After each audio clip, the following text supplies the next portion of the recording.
Lei Tiangang unleashes his pent-up fury on Little Jasmine, but Yun Qi now holds the divine nine-star Buddha Jade. The soul sect's power is shattered, and a desperate search begins in the sealed borders. Leave a like and subscribe to follow the cultivation road. Tiangang personally moved and shot towards Little Jasmine like a giant rock.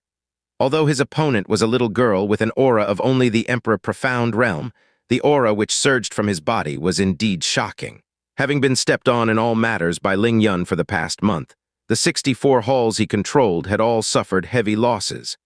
As the chief hall master, Lei Tiangang naturally contained a lot of pent-up anger within as well. The girl in front of him was clearly connected with Ling Yun. If he was able to capture her, it would mean that he had finally taken a great step forward in pursuing and killing Ling Yun. As he fiercely charged forward, coarse tears appeared in the space surrounding him.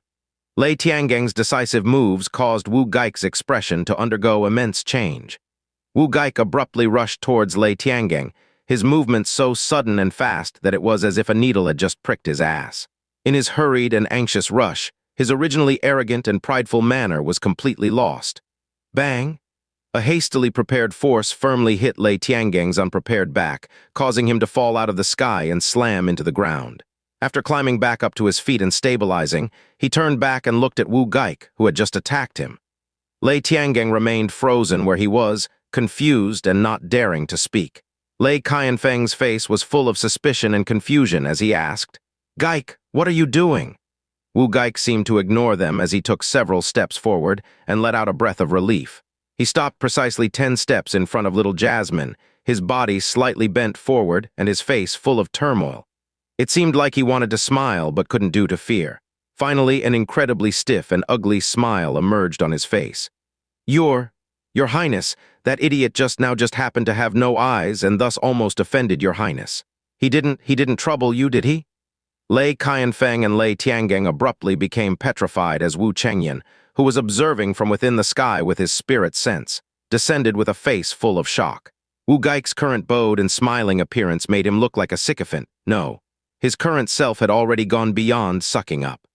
All of his prior arrogance, overbearingness, and even his earlier extravagance, suiting his status as the son of the divine marital realm king, had all disappeared. Not only did fear emerge within his eyes, his expression and his actions revealed clear humility. Regardless of whether it was Wu Chengyan or Lei Qianfeng, they were certain that even if Wu Gaik was facing his father, Wu Sanzan, he would not act in such a scared manner. Ah, Little Jasmine blinked several times as she attentively looked at Wu Gaik. Afterwards, her brows curved as she exclaimed, "Ya, no wonder you seemed so familiar. It seems like we met not too long ago. Let me think, I remember you are called Divine Martial Realms, Wu Gui. It doesn't matter. You are one of those small turtles, right?" Wu Sanzan had many children. For those born in the last 100 years, they took on the surname Gui.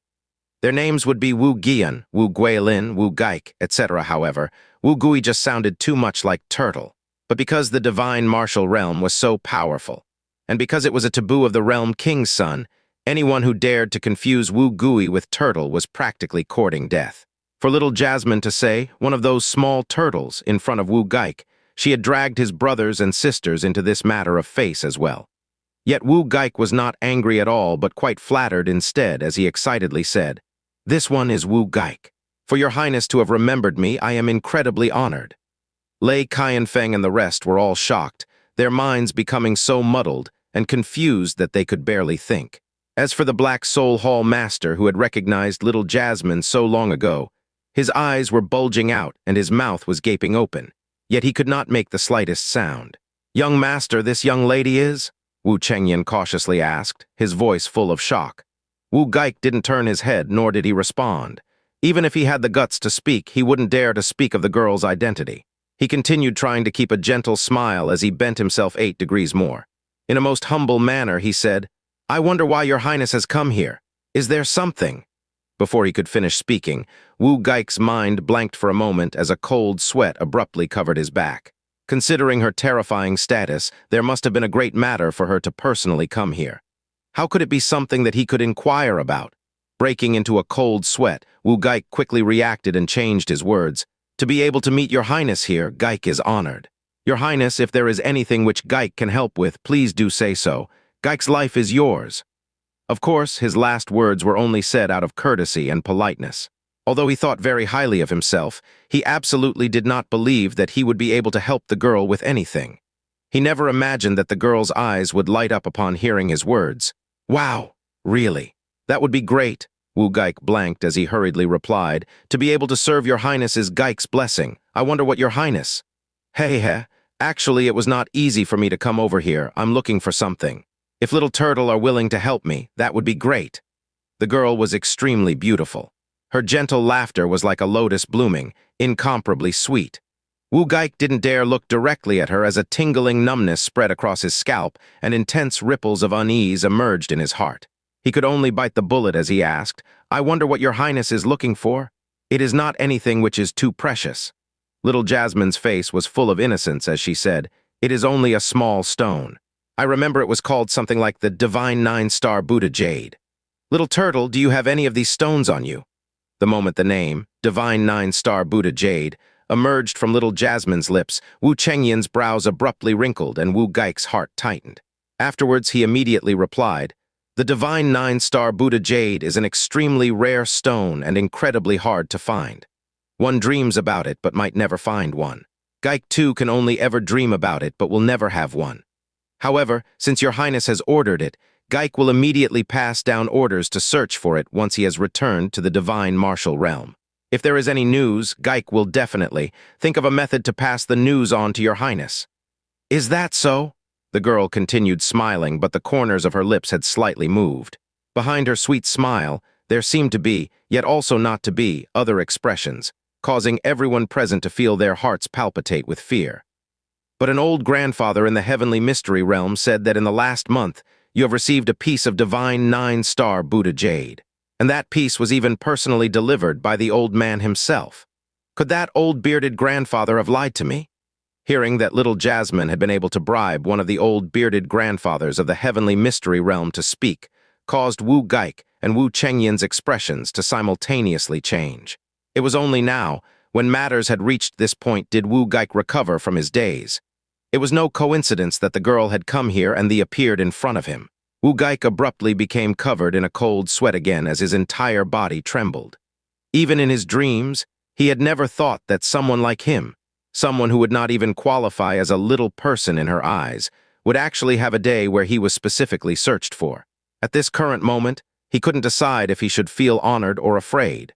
He did indeed have a divine nine-star Buddha jade on him currently. It was something he had luckily obtained after bitterly searching for many years and expending a huge price. With this piece of divine nine-star Buddha jade, he was confident that they would be able to increase his profound strength by another large level before the Profound God Convention in 2 years, allowing him to list in the rankings for the Eastern Divine region. Thus, regardless of the circumstances, he was not willing to hand it over to others. However, the girl in front of him was someone he absolutely could not offend. She was a terrifying existence who could determine his life and death with a snap of her fingers. Even if he had 10 more lives, he still would not dare offend her. A cold sweat broke across his back as Wu Geik cowered and fearfully said, "Your Highness, in the last period of time, Geik did indeed encountered a lucky opportunity and obtained a divine nine-star Buddha jade. However, it is not that Geik is not willing to give it to your Highness, it is just that it is too important to me. If Little Turtle doesn't need to be so anxious." Little Jasmine grinned as her head crooked to one side. "I never said that I was simply taking it away by force. Although I really want a divine nine-star Buddha jade, it currently is yours. How can I make you just give it to me for free? After all, I am such a cute little girl. How can I act like an unreasonable bad person?" Wu Geik blanked. "I am willing to take out other materials and trade with you. I guarantee that the materials will be as good as the divine nine-star Buddha jade." As Little Jasmine spoke some very reasonable words, her long eyelashes fluttered. "If Little Turtle doesn't want to trade after seeing the materials, I guarantee that she won't take it by force, okay?" Little Jasmine's words caused Wu Geik to feel slightly better. At the same time, some curiosity arose in his mind. "I wonder what materials your Highness is talking about." "It is this." Little Jasmine opened her hand, revealing the round, black profound stone in the center of her white, tender palm. Clearly, it was just an ordinary profound imagery stone. Before Wu Geik could even speak, Little Jasmine's hand pressed against the stone, causing a projection with sound to abruptly appear from the center of the profound imagery stone in front of everyone. Lei Qianfeng and the rest watched as the projection formed an image of their black soul divine sect's main hall. As for the people within the image, Wu Gaik, Wu Chengyan, Lei Qianfeng, and Xiao Qingtang were all present. Before you mince that, Ling Yun, you had better look after yourself first. What happened to the matter regarding the royal wood spirit? Because of this matter, royal father is extremely angry. You had better give a proper account. From within the projection came the sound of Wu Gaik speaking in a sharp and fierce voice. The matter regarding the royal wood spirit is not false.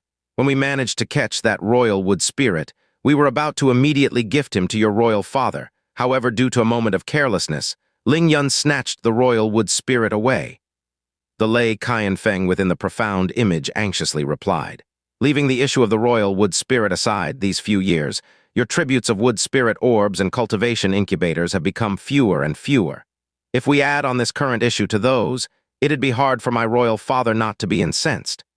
Gaik, it isn't that your uncle is slow, it's that the wood spirits are getting fewer in number these years. High-quality cultivation incubators are even more difficult to find. I'm really... Sigh Gaik, when you go back, please put in a few words for me, especially with regards to the royal wood spirit. Even if I had 1,000 guts, I would never dare to lie to your royal father. Fewer and fewer? Really? Or is it because you want to solely lord over Darkia, sowing seeds and creating handles over different powers by selling a portion of your wood spirit orb tribute to others? Upon seeing the first scene and hearing the first words, Wu Gaik's face became incredibly pale. By the time the profound projection was abruptly retracted by a smirking Little Jasmine, Wu Gaik's entire body felt weak. His legs became unsteady, and he could feel all of his internal organs beginning to violently tremble. The expression of Wu Chengyan, who was acting as his guard beside him, simultaneously changed. His shrinking pupils were filled with no less panic and fear than Wu Gaik's. The royal wood spirit, the tribute of wood spirit orbs and incubators, and it had clearly been Wu Gaik personally saying such things. It was illegal to kill wood spirits.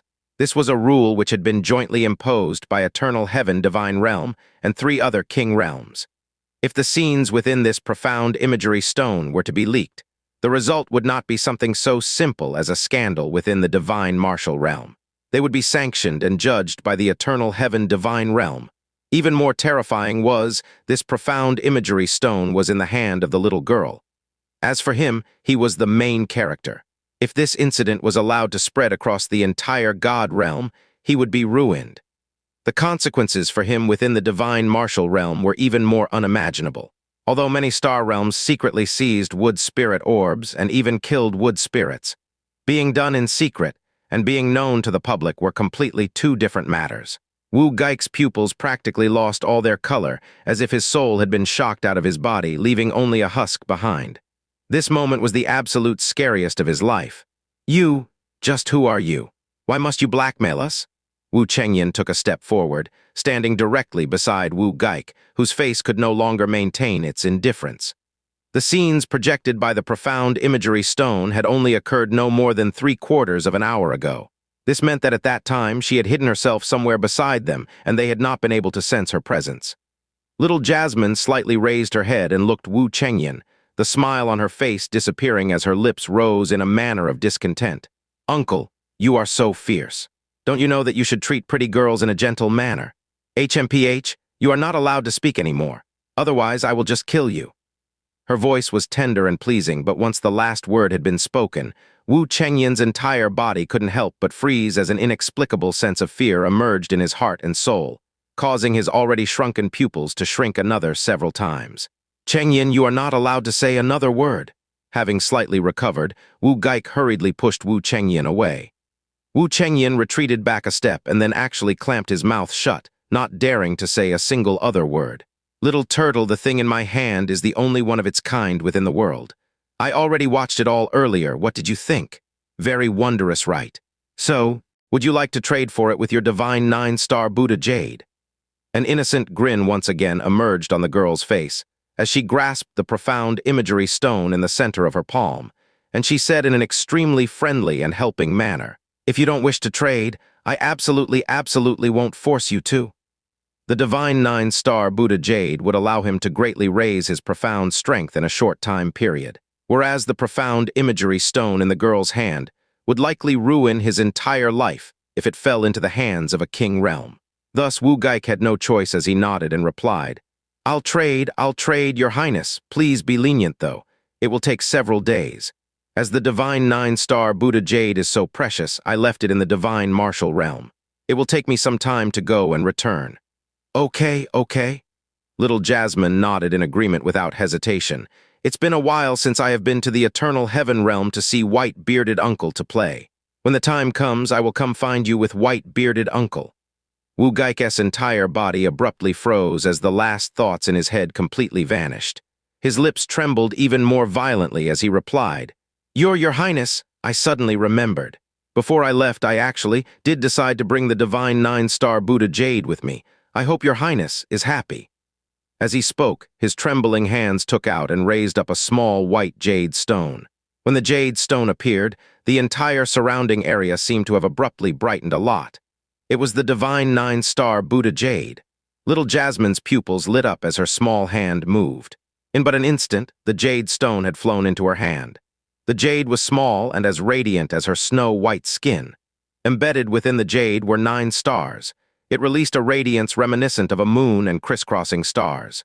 Little Jasmine's lips turned upward as a brilliant smile emerged on her face. With a smile, she put away the divine 9-star Buddha jade.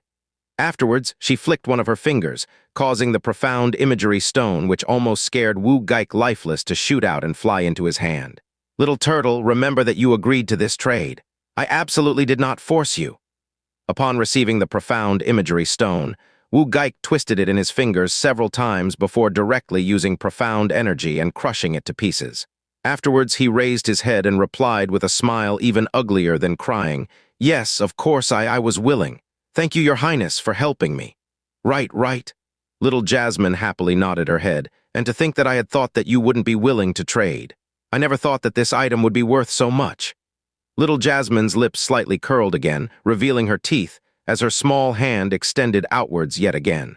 In between her delicate white fingers, yet another profound imagery stone appeared. To be honest, I have another one right here. Little turtle, do you want to trade again with me? Hey. Wu Geik abruptly raised his head. Your Highness, you? Of course, this one is not the same as the previous one, although it is also very disgusting. Little Jasmine's bright eyes curved like 2 new moons as she said, Last night I was outside playing when suddenly I saw a naked little turtle and a big sister named Ant hugging each other and doing weird things together. Although I was extremely disgusted, I was also extremely curious and thus secretly recorded it. Do you all want to take a look? Wu Geik's body swayed as his face abruptly became flushed red like a pig's liver. As for the Black Soul Divine Sect members present, they blankly stood where they were. Then, one by one, they turned their gazes towards Lei Qianfeng. When Jasmine had finished speaking, it seemed as though Lei Qianfeng had been struck by lightning. However, when he saw the enormous and abrupt change in Wu Geik's expression, his doubts all vanished. As if a loud sound had echoed through his head, he showed a moment of blankness. He raised his trembling arm and pointed towards Wu Geik, his face mortified and twisted with shock as he said, Geik, is it really true? Is this true? Wu Geik's face became similarly twisted as panic emerged in his eyes. However, what he was afraid of wasn't this matter causing Lei Qianfeng to lose face, but of news of this matter spreading. He had committed sensual acts with his own aunt. This was undoubtedly an extremely great violation of human morals. It was something which he would never be able to wash off. This matter was even more serious than the matter pertaining to the wood spirit orbs. Wu Geik's entire body was trembling. Upon hearing Lei Qianfeng's question, his first reaction was not one of guilt, but of a humility which turned into anger. Wu Geik abruptly turned around, his eyes as large as saucers. All of his formerly noble aura had suddenly transformed into an extremely hideous expression as he replied, So what if it is? I might as well let you know that my relationship with my aunt started a good 10 years ago. Why else do you think that would I come to this lower-level land every single year? You... Lei Qianfeng abruptly took 2 steps forward before his remaining bits of reason caused him to stop dead in place. Heavily panting, he screamed, Brute, she is your aunt. Ha, Wu Geik sneered. Lei Qianfeng, you know very well yourself what kind of garbage you are. My aunt is such a lovely and beautiful person, yet she has to follow an old piece of shit like you. I, as her nephew, feel bad every time I see her. Now, if you are smart enough, you will act like you didn't hear anything. That way, you can remain as my uncle and king of this lower star realm. Otherwise, you can only become a cuckolded old man. You! Lei Qianfeng's eyes bulged outwards as his chest expanded as if about to blow up. Anger and humiliation abruptly surged over his remaining sense of reason as he screamed at Wu Geik like a wild beast. You beast! A shadow flickered in front of Wu Geik as Wu Chengyan appeared in front of him. Before Lei Qianfeng could come any closer, his body was abruptly sent flying backwards, as if he had violently crashed into an invisible wall. Pht! Upon slamming into the ground, Lei Qianfeng spit out a large mouthful of blood. It was unknown if it was due to an injury or because his blood flow had reversed. He sat up but did not stand. He remained like that, his eyes staring straight ahead, as if his soul had left his body, while he repeatedly murmured, "Be brute, slut, be brute." The members of the Black Soul divine sect encircled him, not a single one of them daring to make a sound. All of their hearts were trembling from shock. Although Wu Geik had always called Lei Qianfeng his uncle, it had always been without respect. In fact, they had long since become accustomed to his scolding of them over various matters. Yet he had always treated Xiao Qingtang very well. This was something which Lei Qianfeng had always been very relieved about. Only they had never thought that these two had been having such a scandalous affair. Moreover, it had already gone on for 10 years. They could not imagine the consequences which would follow after such a scenario. Ayah, why did everyone suddenly begin shouting? And so fiercely? Little Jasmine innocently blinked as if this matter had nothing to do with her before abruptly bursting into laughter. However, this seems like so much fun. If I gave this profound imagery stone to others to watch, would such fun also come from it? Wu Geik's entire body suddenly froze as he hurriedly turned around and anxiously said, Wait. Your Highness, that profound imagery stone, I'll buy it. Whatever your Highness says, unless this isn't enough. Wu Geik gnashed his teeth as his two trembling hands took out a strange gray stone about the size of a fist. This gray stone did not reflect any light. Upon looking at it, one felt as if their surroundings were gradually dimming, as if the entire world was silently being devoured without a trace. Upon seeing these strange and mysterious gray stone, a curious glint flashed through the depths of Little Jasmine's eyes. Void illusion stone? Wowa! It seems like it really is a void illusion stone. To think that you had such good things like this on you, little turtle. After receiving the divine 9-star Buddha jade, Little Jasmine only felt the happiness of success. As for this gray stone, it caused her to actually show some shock, and it was quite an intense shock. Young master, seeing Wu Geik take out the void illusion stone, Wu Chengyan suddenly said, You absolutely cannot. Not in 100,000 years. Wu Geik slightly shook his head as an even uglier smile emerged on his face. Your Highness' eyes are wise. This is indeed a void illusion stone. The Void Illusion Stone is a spatial godstone from the era of gods, created through infusion of power from the world piercer of the heavenly profound treasures. Not only is it extremely rare, each piece used is one lost forever as they are unable to be created anymore. With it on your body, regardless of what kind of danger you encounter, you can use it to immediately flee. Even if it's the Dragon Emperor of the Western Divine Region, you would have nothing to fear. It also prevents them from chasing you through space. Your Highness is already one of a kind, but with this by your side, you are more so, even more so in control. Please accept this as a symbol of Geik's utmost respect for your Highness. With every word Wu Geik spoke, he could feel a drop of blood bleeding from his heart. The Void Illusion Stone was a name known by everyone in the upper echelons of the God realm. It was as Wu Geik had said. Not only was it incredibly rare to begin with, they could no longer be created. Moreover, they were incredibly useful and powerful because they allowed one to bring any number of people under any conditions through space in a manner which couldn't be blocked or tracked. It was completely incomparable to any ordinary spatial profound stone. Thus, it was no exaggeration to say that being in possession of a void illusion stone was like having an extra life. If one truly had to point out a flaw, it would just be that one couldn't control where they ended up. Upon using it, one would have no clue where they would be teleported to in space. This void illusion stone had been given to Wu Geik for his 36th birthday by Wu Sanzun. It was the greatest present he had ever received in his life, and had caused his brothers and sisters to feel great envy towards him. To him, it was crucial that he obtain the profound imagery stone in the girl's hands, as it was just too influential over his future. The damage it could cause might never disappear. But as he knew the status of the girl in front of him, he knew that she would absolutely not hold anything ordinary in her eyes. The only thing he could think of, which could possibly gain her attention, was this void illusion stone. Thus, he could only swallow his blood and take it out. And he had to do it in an imploring manner, lest he anger the girl into refusing. "Oh!" Little Jasmine's eyes wavered, as she seemed to have confirmed the authenticity of this void illusion stone. Quickly, her little face became filled with happiness. "Even though I feel like it's not worth it for me, since you are being so sincere, I will trade with you. I am, after all, a generous, kind, and beautiful little girl." Finished speaking, she stuck out her hand, causing the profound imagery stone to fly into Wu Geik's hand whilst the void illusion stone flew into hers. She directly stored it away, a great smile on her face. Wu Chengyan wanted to stop it, but ended up not doing so.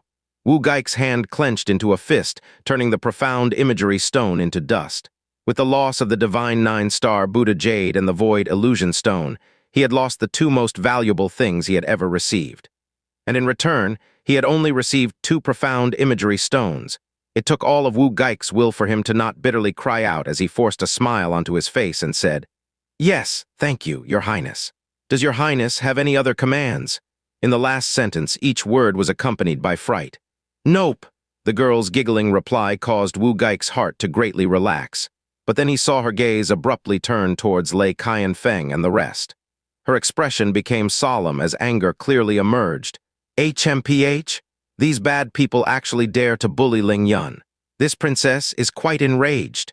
The sudden emergence of Ling Yun from the girl's mouth caused Wu Geik to suddenly blank.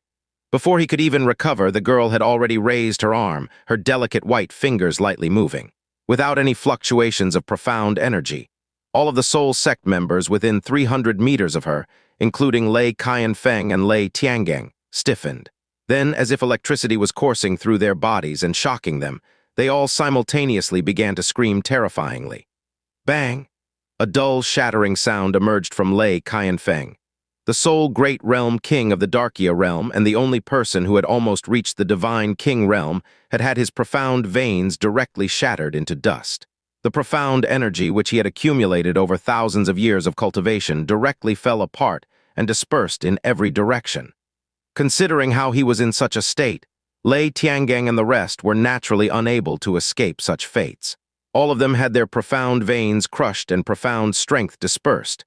Lei Qianfeng's body stopped convulsing as he heavily slammed into the ground. He had not fainted, but he also didn't continue yelling. His 7 sons had all died, and his dignity smashed. His main wife had had an illicit affair with his nephew, who he had always fawned over, and he had fallen from a king to a cripple with no profound energy who couldn't cultivate at all. In his dazed eyes, only the grayness of despair could be seen. Even humiliation and resentment had been overtaken and submerged by the despair. Although this ending was indeed not enough to atone for his evil doings, to him, there was absolutely not a more cruel punishment. Wu Chengyan's pupils shrank many times. Little Jasmine patted her hands together in an irritated fashion as she said, "HMPH, now you know who's powerful, right?" Afterwards, she turned her gaze back to Wu Geik and Wu Chengyan. She smiled and said, "Let me tell you, these bad people once wanted to bully me. Luckily, big brother Ling Yun saved me. You guys tell me, is Ling Yun not a benefactor who saved my life?" "He saved you." Wu Geik could only harden himself as he opened his mind and forced out a few words. "Yes, of course." "I knew it." Little Jasmine happily nodded. "These bad people not only bullied me, but also wanted to bully my life's savior. Thus, I have no choice but to cripple them. It was to protect myself and also to repay my benefactor. Wow, my actions are so right, eh? Wait, I suddenly remembered you two also came with them. If I remember correctly, it was to go search for big brother Ling Yun. Do I remember correctly?" The consequences of Lei Qianfeng and the rest were right in front of them as they faced Little Jasmine, who had an extremely cute and lovely expression on her face. Wu Geik felt hairs rise on his body as he felt fear and hurriedly replied, "No, no, no, no. They dared to offend your highness. They deserve to die. As for Ling Yun, the two of us have never heard of the name before. We were about to leave the Darkia realm today. After we leave, we guarantee that we will forget about this name and never think of it again." As expected of the son of the divine martial realm king, he was smart. Little Jasmine exuberantly smiled as she nodded. "Oh, so it's like this. Hee, all right, I already did what needed to be done. I won't play with you two any longer later." Seeing the girl turn around, Wu Geik felt his body abruptly relax a lot as he hurriedly saluted. He didn't dare make a sound, lest he somehow attract the attentions of this little demon girl again. However, Little Jasmine had only taken 2 or 3 steps when she suddenly stopped. Sticking out a delicate finger, she subconsciously touched her lip as she looked upwards. An expression of one lost in deep thought appeared on her face as she slowly spoke some fragmented phrases of thought.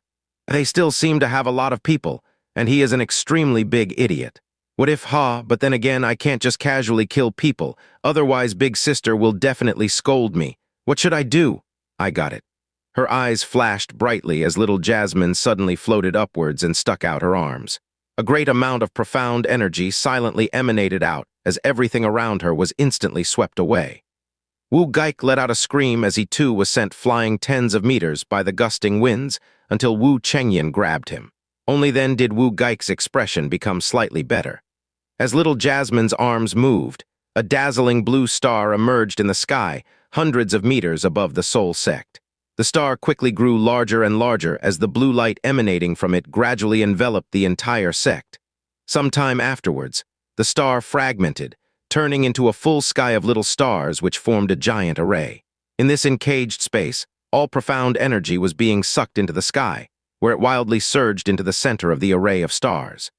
Even hundreds of meters away, one could faintly hear the tragic cries coming from the Soul Sect. Today, in order to welcome the arrival of Wu Geik and the others, not only the sect's disciples, but also its higher-level leaders and heads of major divisions had all grouped together. It was over 80 million people, which contained nearly every single core member of the sect. Little Jasmine's eyes were covered in the blue light, and her little face had lost any bit of its childness. It was full of calm and solemnness, as if she were a celestial maiden looking down on the mortal world. As the star array circulated, the profound energy of all Soul Sect members, from the lowliest of disciples to its divine spirit realm elders, was forcefully pulled out until it was all exhausted. Nearby, Wu Chengyan used his profound energy to protect Wu Geik as he dazedly looked at the girl in the sky wearing colorful clothing. As he watched, his eyes were completely unable to stop trembling. Divine master power," he muttered to himself in shock. Moments later, his entire body shrank as all of the energy entering his body turned into a chill which stabbed at his soul. He voicelessly said, "The Starfall Remnant Light Formation. She's awe." Wu Chengyan gnashed his teeth as he forcefully held back the words he was about to say. He no longer dared to speak as a terrifying name emerged in his mind, causing his face and body to become shocked pale. At this moment, he finally understood why Wu Geik, with his status, acted so servilely towards this girl and forcefully smiled even when he had been abused to the point of spitting blood. Void Illusion Stone, that's right, it's me again, with the same formula, and the same function, used for escaping is secondary. The key point is that I can randomly open a new map out of the blue. The one and only divine artifact used to drag on the word count. I mean develop new plot. Sect's main sect, countless streams of profound energy roiled upwards, turning into one large torrent of profound energy, all slowly entering the star formation until no more was left. Bang! Light flashed from Little Jasmine's pupils, and the star formation simply shattered. However, as it shattered, no profound energy seemed to be found about its pieces. It was as if the entire star formation had been completely annihilated. The star formation slowly dissipated into nothingness, as if entering an unknown void. All the Soul Sect members had their profound strength completely sapped dry, and it was an unrecoverable state. None could escape it. Her hair slowly fell back into place, and the light in her eyes faded to a shade of pale blue. She looked into the distance and giggled. "This is good. I'm seriously too smart. Time to play, yay?" She turned around, and her colorful figure could be seen hopping and skipping, leaving the scene as if she had just done something very normal and ordinary. Far off, Wu Chengyan had taken a long time before regaining his composure. Shielded behind was Wu Geik, whose body was jelly-like from fear. That incomparably frightening suppression wasn't something that he could bear. "Young master, she is." The girl's age, features, that colorful dress, and the previously displayed the Starfall Remnant Light Formation. He didn't dare to believe it. He recalled that terrifying name which surfaced within his memories, waves of shock thrashing in his soul. Wu Geik supported Wu Chengyan and stood up, both his legs finally under his control.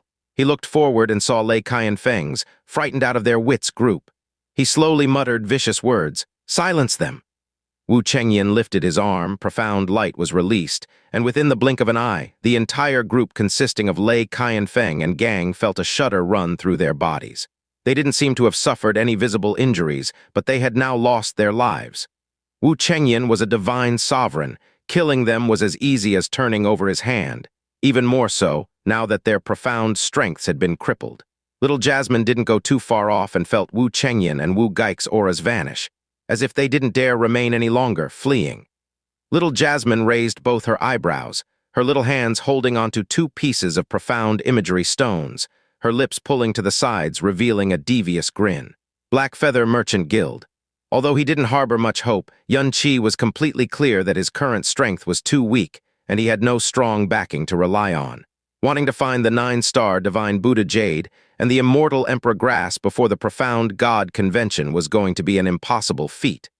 Comparatively, training within this time span of 2 years and hoping to reach the Divine Tribulation realm, though hopes were dim, it was his one and only option left. Jai Ruyan had arranged a training room for him that was strongly isolated from the outside world. It was incomparably quiet. Inside here, he could focus on training peacefully with all his heart. However, after a while, after closing and opening his eyes countless times, he was still unable to calm himself. He had only one objective when he followed Mu Bingyun to the God realm, and that was to see Jasmine again. Mu Xunian, his second teacher of the profound way, she was an icy goddess standing above the clouds, yet she had used ways and means to protect him, who was from a lower realm. His heart was filled with endless gratitude, and at the same time he couldn't repay the favor that she had showed him. Instead, he could only pathetically escape. He didn't dare to see her another time, not knowing what the consequences would be. However, every time he thought of her voice and face, he was worried that she still hadn't regained clarity and that her injuries hadn't gotten better. And Lin, who had died in his arms.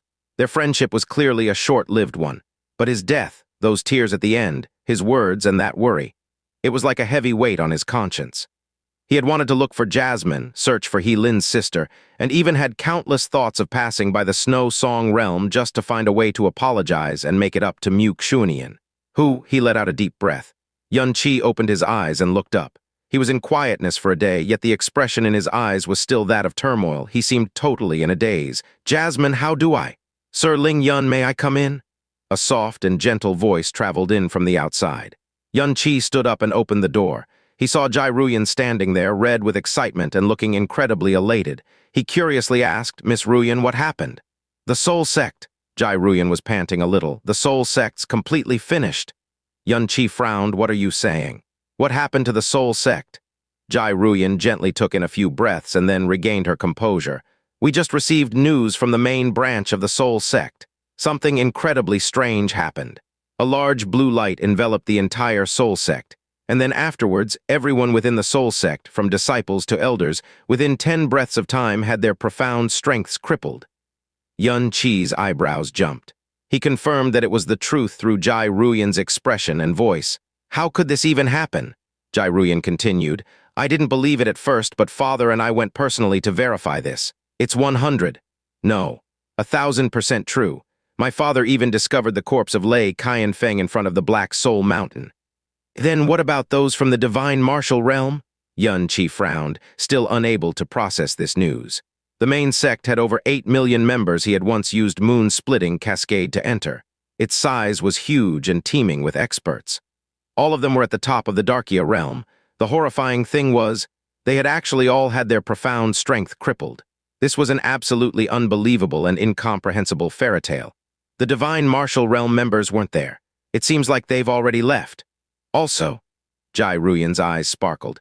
This sort of thing happening, the only possibility is that the Great Realm King of the Divine Martial Realm did this to the Soul Sect because of his anger over the issue of the Royal Wood Spirit. Sir Ling Yun's understanding of the wood spirits is perhaps still quite superficial. However, their use to existences, such as the Divine Martial Realm Great Realm King, is extremely beneficial. Knowing that the soul sect managed to capture a royal wood spirit would drive him mad with glee, but losing the royal wood spirit would drive him mad with rage, and it wouldn't be any sort of ordinary rage. This point, Xianxia didn't find it strange.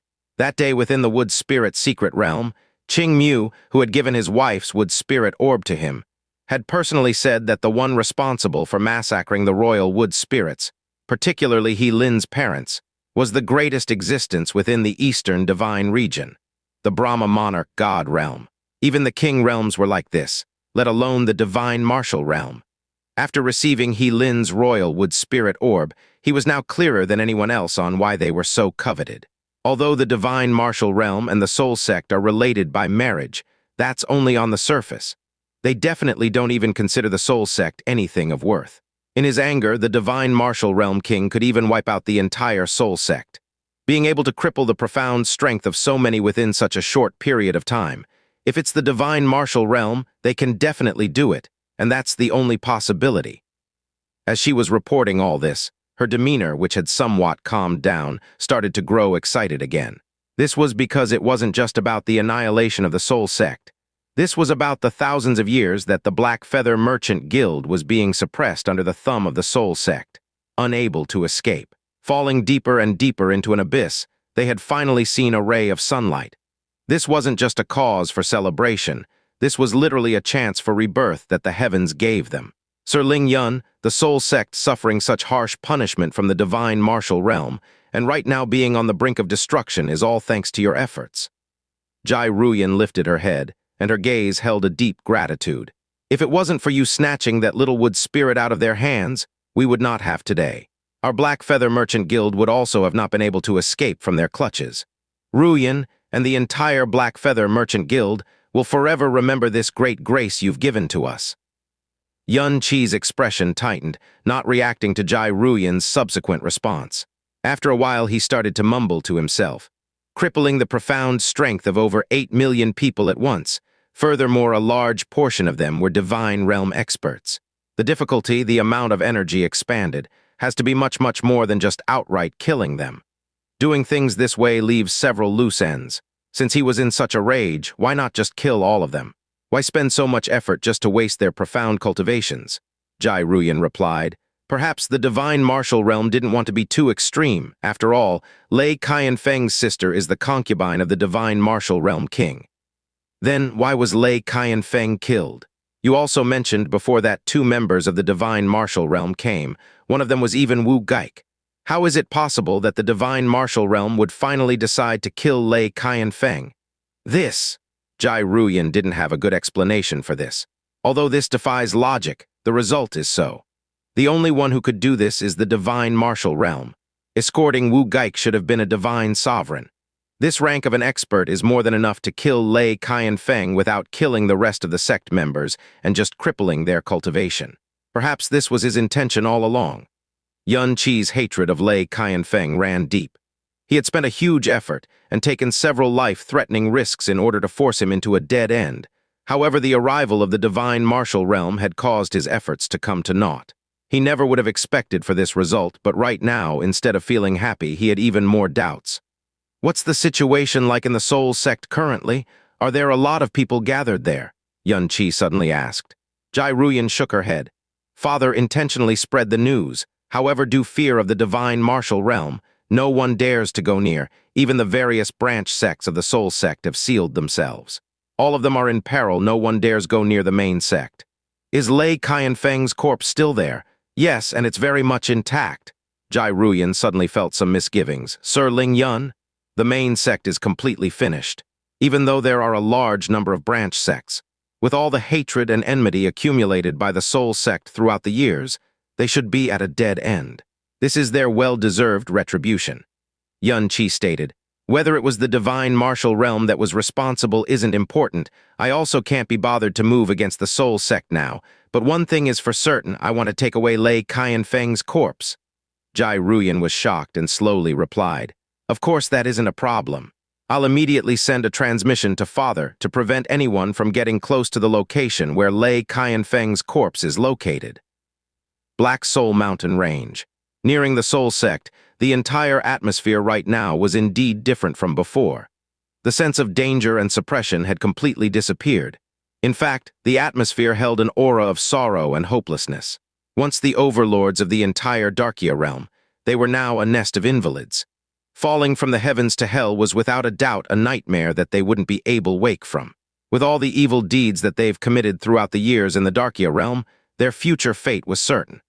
The Black Soul Divine Sect, once glorious and ever-powerful, had now been inexplicably and thoroughly finished.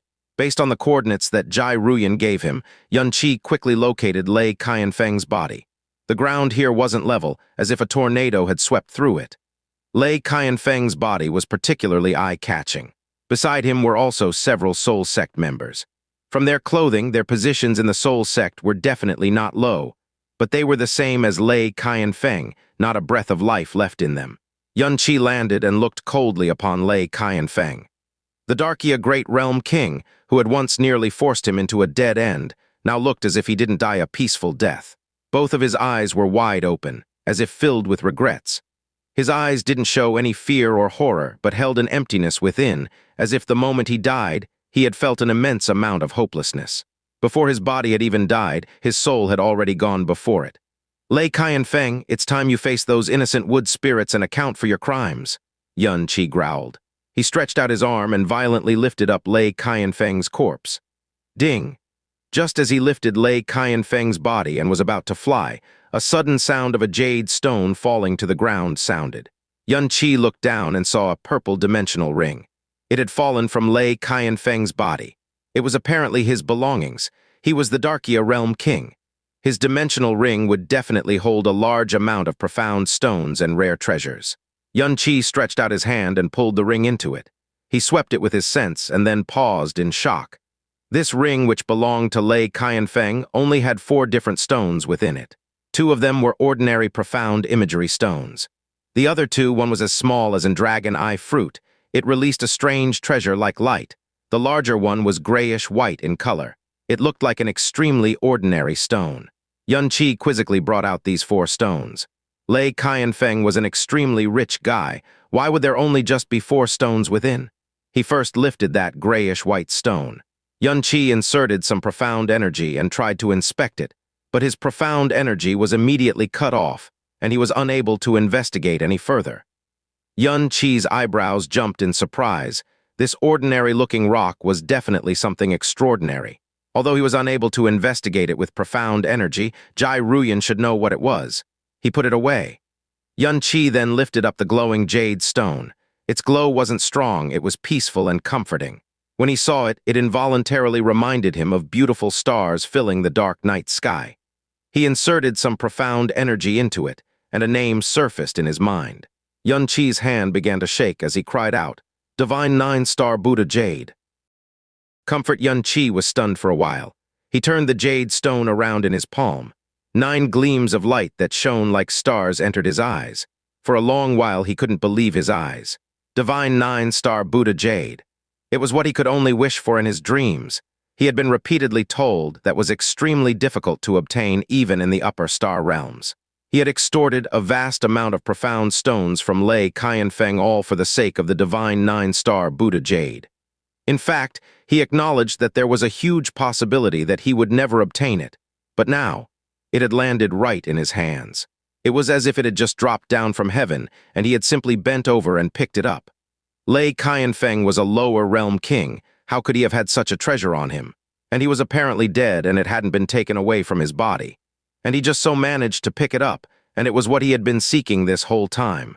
This was an extreme stroke of good luck. Were the heavens finally recognizing his needs? Were their eyes finally open? Although he felt a deep sense of shock and impossibility, it was without question that this was a very pleasant surprise. He grinned from ear to ear, wanting to laugh, but his emotions were in such a flux that he temporarily forgot how to laugh. Lei Qianfeng had been dead for quite a while, and his corpse had started to whiten. However, that terrifying and threatening face of his suddenly looked so pleasing to Xianxia's eyes. Lei Qianfeng, you committed countless evil deeds while you were alive, but in your death, you've done a really big good deed. If you had handed this thing over to me earlier, I might even have let your sons die a faster and quicker death. Xianxia started mumbling to Lei Qianfeng. His heart was racing as he put away this piece of jade that had literally fallen from the heavens. Jasmine, Xianxia lifted his head and smiled with fond remembrance. Looks like even the heavens want me to find you once more. All I'm lacking now is the stalk of immortal emperor grass. I will definitely find you. Behind him, a weak yet familiar aura steadily neared him. Xianxia stopped his fantasizing and turned around. He saw a girl wearing a 7-colored dress flying in his direction, her lips letting out a sweet and beautiful tune. Petals of jasmine are white, sprinkles of dahlia are rainbow, rose isn't cute at all, and moonflower's a big perverted freak. Ah, brother-in-law, she suddenly saw Xianxia. As little Jasmine called out to him, she flew over cheerfully laughing. Hee, so you're here. The Darkia realm was huge, and yet he always ran into her. Xianxia had already gotten used to it. Although this little girl was an enigma, he was already too lazy to dig further. He replied with a helpless look on his face. Where did you run off to? HMPH, you still have the sincerity to ask me. Little Jasmine scrunched her nose and swiped her thumb across it. You suddenly sat there without moving and ignored me for so long. Of course, I decided to go off and play by myself. When I came back, you had disappeared. Did you leave me behind on purpose? Xianxia was speechless for a moment. Ah, brother-in-law, what's that in your hand? What a pretty light. Little Jasmine skipped up to him and held his hand up. She revealed a look of disappointment. It's only a profound imagery stone, and I wondered what sort of fun toy it was. You're holding it in your palm. Did you record something fun? I want to see. Lei Qianfeng had put these 2 profound imagery stones together with the 9-star Buddha Divine Jade. They obviously contained some very important recordings. Xianxia was also pretty curious, so he replied, all right, but first you have to promise me. Whatever you see, you must absolutely not tell anyone else about it without my prior approval. That's a given. Girls who spread nonsense are detestable, Little Jasmine replied immediately. Xianxia tilted his lips, inserting a small amount of profound energy into the first profound imagery stone. An image projected outward from the center of the profound imagery stone. Xianxia saw Lei Qianfeng's figure. His official wife Xiao Qingtang was with him. At the side was an outstanding-looking young man who exuded an aura of nobility. Behind that young man was a cold and hard-looking middle-aged man. Although it was an image from the profound imagery stone, he still gave Xianxia a heavy and oppressive feeling. Xianxia raised his eyebrows. He vaguely guessed the identity of these 2 individuals. However, their conversation left him reeling in shock. Oh, uncle, concerning the royal wood spirit, my royal father who rarely gets angry is furious right now. Geik, you have to help your uncle. Leaving the issue of the royal wood spirit aside these few years, your tributes of wood spirit orbs and cultivation incubators have become fewer and fewer. Xianxia solemnly watched it to the end. His frowning eyebrows were tensed. As the images vanished, he kept the profound imagery stone tightly held in his hand. Although it was just a profound imagery stone, it suddenly seemed tens of thousands of times heavier. This was because within this tiny profound imagery stone were held the recordings, voices which were more than enough to ruin the reputation of the divine martial realm king, and would even cause them to suffer possible sanctions. That young man in question was no doubt the son of the great realm king, Wu Geik. And as Ruyan had mentioned, the one who accompanied and protected him was most likely a frightening divine sovereign realm expert. As for this recording, the undulations of the individuals within, the clarity of the images, all of their mannerisms, their gazes and expressions were recorded with utmost clarity. Every expression was perfectly captured and their voices were loud and clear. It was as if it was recorded at a very short distance. And this Wu Geik, who had this divine sovereign expert Chengyan beside him, actually hadn't realized at all. How did Lei Qianfeng accomplish this? So boring, it's just strange people saying strange stuff. No fun at all, Little Jasmine grumbled with a disappointed look on her face. However, her expression suddenly flashed. She giggled, however, that big sister wearing that green dress looks really pretty. With this piece of profound imagery stone in hand, as long as the time was right, it wasn't an exaggeration to say that he now had a hold over the divine martial realm. And this was a relatively major hold. Being able to have a hold over an upper star realm and all the way up to its great realm king, what sort of concept was this? Xianxia was now filled with curiosity towards the next profound imagery stone. He quickly held it up and inserted some profound energy into it. Before the images started to appear, The heavy breathing of a man and the pleasured cries of a woman rang out. Then appearing within the recording was a couple, a man and a woman doing it. The time was in the middle of the night, and the light of the moon shone on their faces, making it so that their faces could clearly be seen. The man was Wu Geik, and that woman, it was actually Lei Qianfeng's official wife, Wu Geik's aunt Xiao Qingtang. Yun Qi was stupefied. On one side of his ears was the voice of an angry young girl screaming at him. Little Jasmine covered her eyes and jumped away, her face a deep shade of red. You bad guy, sex fiend, super-duper pervert. You're actually so disgusting. This kind of disgusting thing, you. At number percent, Yun Qi hurriedly put away the profound imagery stone and held up both his hands in defense. These are not my things. I just happened to pick them up just now. You not only did such a despicable thing, you also refused to admit your wrongdoings. You really are a big bad guy? Little Jasmine cried out. Yun Qi shrugged his shoulders helplessly. All right, I'm a despicable super-duper pervert, so in future you shouldn't follow me anymore. After he finished, he grabbed Lei Qianfeng's corpse and started flying. Hey, where are you going? Ah, wait for me. Little Jasmine brought both little hands down from her eyes as she rushed after him. Why are you still following me?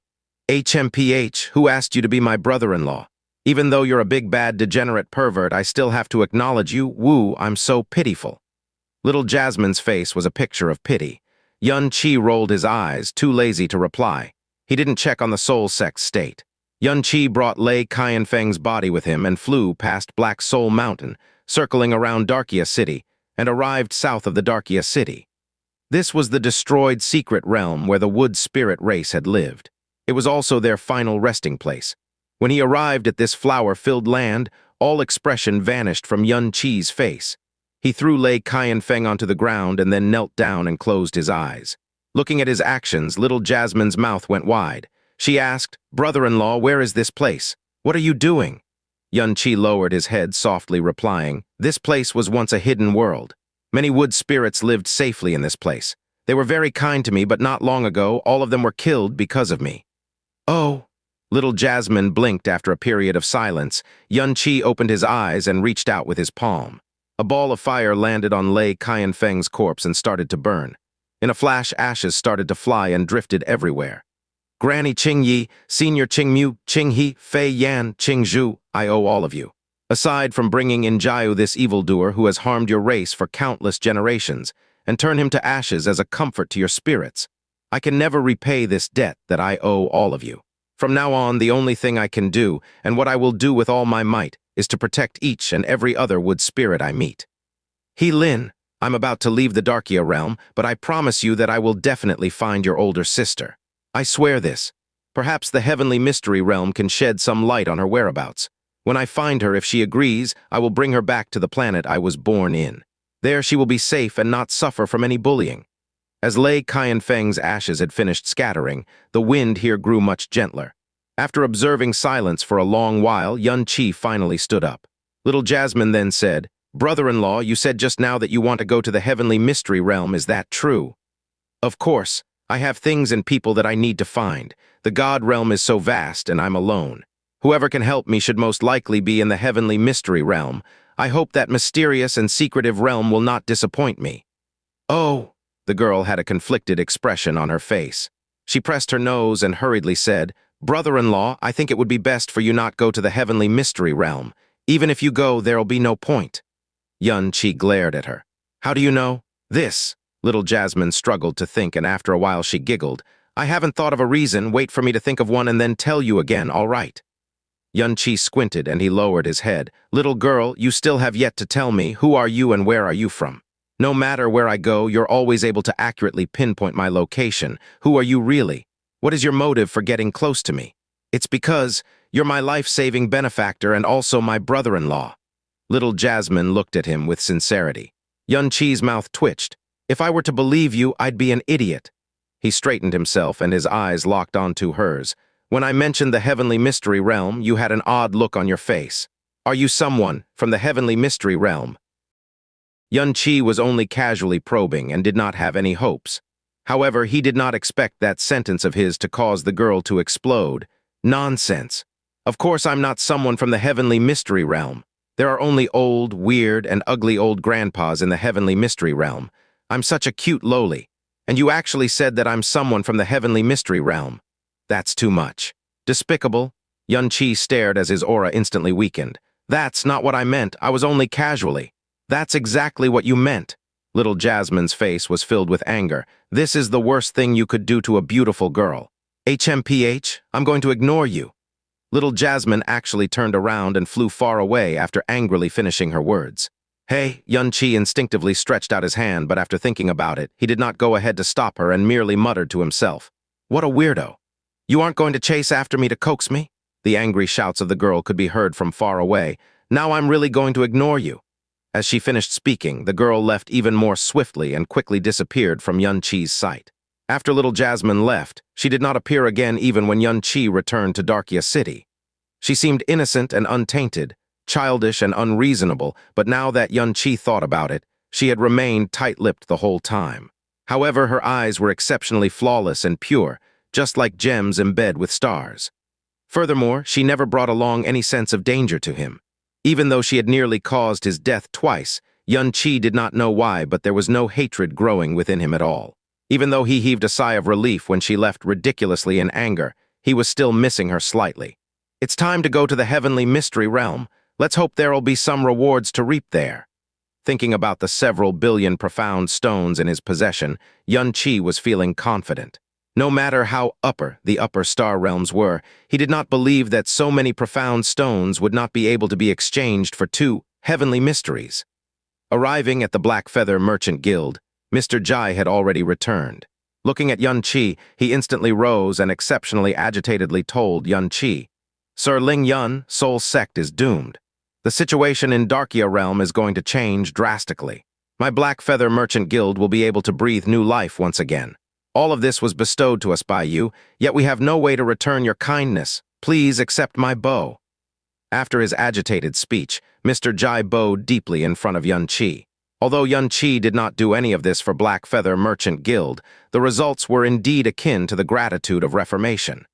Xianxia went forward to help him up and said, Mr. Jai, you do not need to do this. I'm here today with a request. Is Sir Ling Yun about to head to the heavenly mystery realm? Mr. Jai asked before smiling and continuing. Ruyan has already informed this Jai about your matters.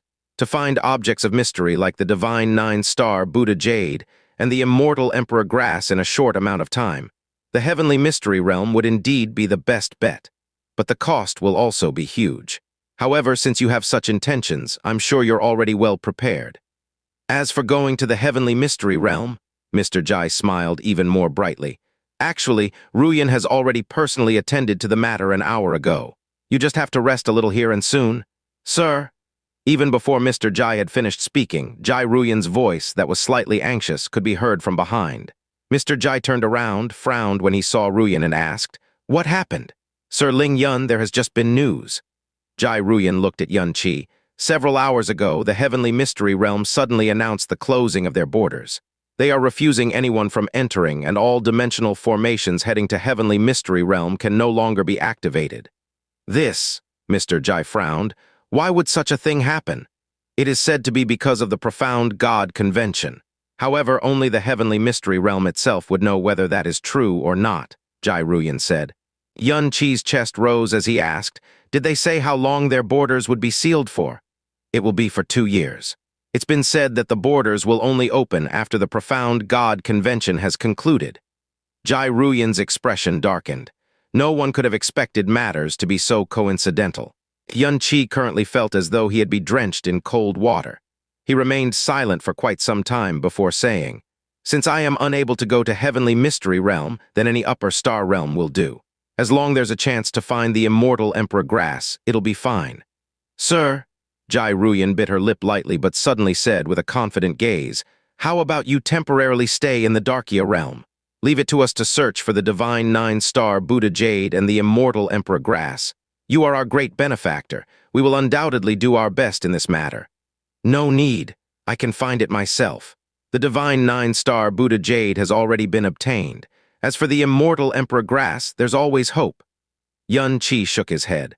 Although Black Feather Merchant Guild had vast influence and strong connections, it was still a lower star realm. To find the immortal Emperor Grass, the only glimmer of hope lay in an upper star realm of the highest standing. "Sir," Mr. Jai said solemnly, "Ruyan is right. It's better to leave this matter to us. In terms of strength and spirit, you are unparalleled, and I have not seen anyone like you in my entire life. However, you are still alone and have not been in the God realm for long. Although my Black Feather Merchant Guild belongs to a lower star realm, we still have 50,000 years of history. Our information is not only limited to the numerous lower and middle star realms. We are also frequently in contact with upper star realms as well. In terms of ability to find things, our Black Feather Merchant Guild would definitely be superior if compared to you alone." Xianxia seemed slightly persuaded. This Jai is a businessman who never wishes to owe anyone anything, especially favors. Today, Sir Ling Yun is a benefactor as great as heavens, and yet, we are unable to complete a simple request like sending you to the heavenly mystery realm. The shame in my heart cannot be amplified further. Mr. Jai stretched out a finger and exclaimed in an exceptionally serious manner, "1 year, please give us 1 year of time. Now that we are released from the clutches of the Soul Sect, we have regained freedom in our movements. We will use all our strength and employ all our resources to help you obtain information on the immortal Emperor Grass. If we find it and if it is within our means, we will personally deliver it to young Master. If it isn't within our means, we will immediately inform you. Please believe us. If, in 1 year, we are unable to have anything to show, we will not have the face to keep young Master here." Mr. Jai was exceptionally sincere and hasty as he spoke. He was obviously saying words that would help Xianxia, but he had used such a pleading tone. Indeed, fundamentally, he was a businessman. For the Black Feather Merchant Guild to be prospering like it was today, it was definitely related to the manner in which they treated matters that had been passed down for generations. He desired to repay Xianxia no matter the cost. Xianxia was thoroughly convinced. That was right, he really was only one person. Other than the Snow Song, Flame God, and Darkia realms, he had no knowledge of any other star realms. His idea of the entire structure of the God realm was still a mess. Finding news of the immortal Emperor Grass, he alone would not be able to compare with the Black Feather Merchant Guild that had its roots planted within the God realm for 50,000 years, that had connections branching out far and wide. Then Xianxia hesitated, no longer nodded, and said, "Then I'll have to rely on Mr. Jai and Miss Ruyan." "That's great." Seeing Xianxia's nod, Mr. Jai finally smiled. "This Jai will fully push for this matter tomorrow. Sir, please rest assured. If you do not have a place to go, you can stay in Black Feather. I will immediately arrange." "No need." Xianxia shook his head. "Before the immortal Emperor Grass is found, I will be cultivating at Black Soul Mountain. Oh, another matter that I'll have to rely on Mr. Jai for. There must be numerous high-grade profound swords within Soul Sect. If it is convenient, could Mr. Jai help me retrieve a few, the more the better. I will await for the good news." Having no choice but to remain in the Darkia realm, after handing the Black Feather Merchant Guild his request for immortal Emperor Grass, Xianxia tossed away any distractions and began to return to cultivation. In the depths of Black Soul Mountain, large amounts of high-leveled profound beasts wandered the region.